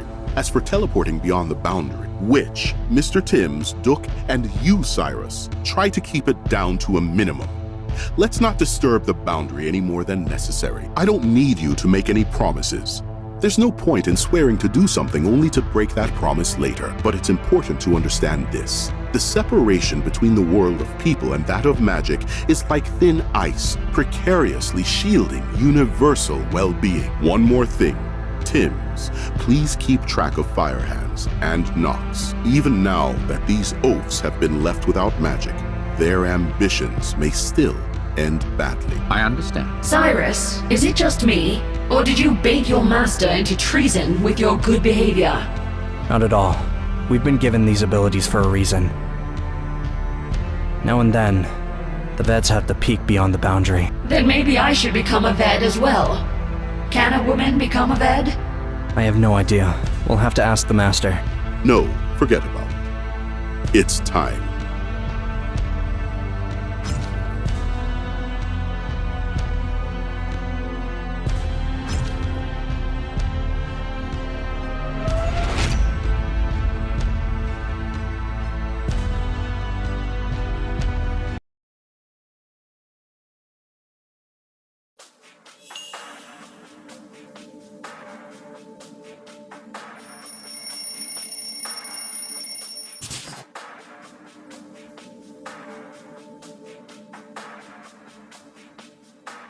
After the recent events, Impulse has radically revised its line of business. They switched over from their mysterious nanotechnologies to basic traditional electromechanics, declaring that this would be environmentally cleaner. Despite this positive presentation, the company has gone through major layoffs and its financial growth has ceased. Following Corex's bankruptcy and the armed conflict, the city is now governed solely by Impulse. All persons involved in the terrorist activities have been rightly convicted and sentenced to heavy labor in the mines. Okay, Cyrus. I know you're busy at work, but don't forget, at 6 p.m. on Ruby Street. I remember. How could I forget? And don't forget about the gift. Mick would be upset if you did. Okay. Auntie, I gotta run. Okay. Good luck at work. Thanks. Bye now. The blue sky is littered with pink, wispy clouds, lit by the rising sun. Tall buildings with a few broken windows are glinting in golden sunlight. The somewhat tattered micropolis faces the new day, free from the fear of magic.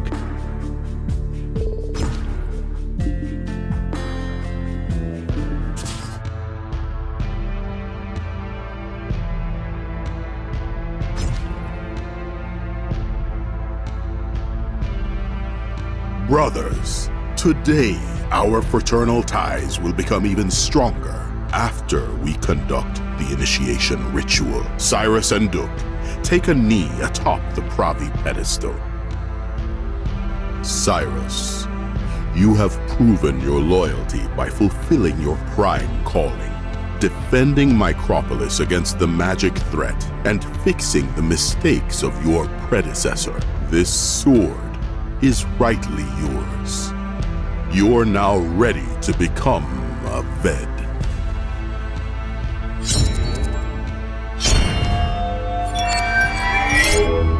Order. Willpower. Peace. Duty. The initiation ritual comes to an end. Duke undergoes a similar procedure, but with more oaths. Far from young, often cunning, and quite conceited, Duke is now sobbing, overcome with feelings of gratitude and forgiveness. He is handed a new weapon, a spear sword. This old artifact, having long lost its owner, will now find new use in the hands of the pardoned VED. Today is the last day before the long journey west, so You're especially reluctant to be late to the evening festivities. The only remaining task is to buy a present for Mick. Just as before, thanks to Impulse's ongoing work, technology remains available. This is despite the rapid inflation in the wake of Corex's bankruptcy, since the well-greased local industries have allowed for economical use of resources. The Pogrov hypermarket has been in the lead, way outdoing its competition. It has everything on offer, from foodstuffs to latest gadgets. Mick broke his old headphones after winning in the regional tournament. Upon picking up a nice pair of studio headphones recommended by the clerk, you have it packaged in a nice box with an Impulse logo. Hi, Cyrus. Oh, hi.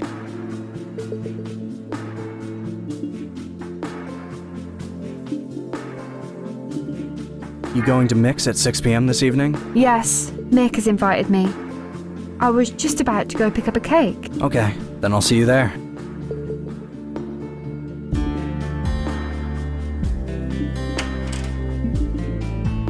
Hey, dude. Hi, this is for you. Okay, what do we have here? What? How? Where did you score these? Found some old stock. Thanks, these are awesome. Let's go to the table. Almost everyone's here by now.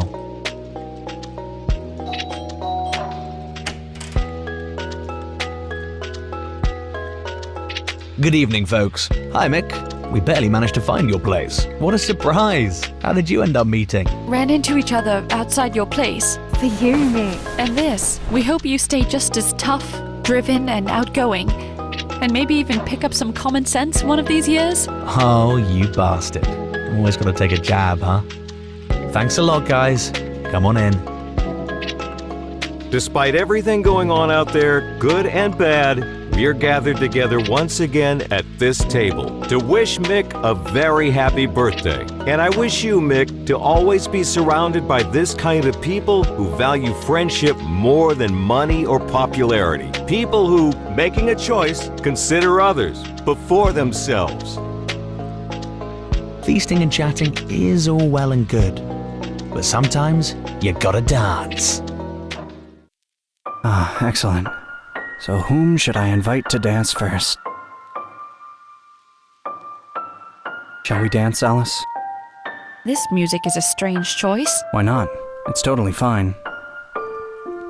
But if you don't like it, we can change it. Cyrus, relax. Why are you so tense? What's that? Must be the fireworks. Let's go look. Turns out, it's a good thing you got back to town. We have visitors. The shaman from the Mugabe has come to meet Freddy. Tonight, he was hoping to tap into Firehand's lost potential. I'm handing this over to you. Go greet those idiots and apply the Vedic seal. On the way back, we won't have to stop in the jungle. We'll be able to head right to the river delta. Okay, got it. I'll get it done later today. Later? I was hoping you'd get there right away. Well, how can I explain today? Okay, never mind. I'm going. I'll step out to get some air.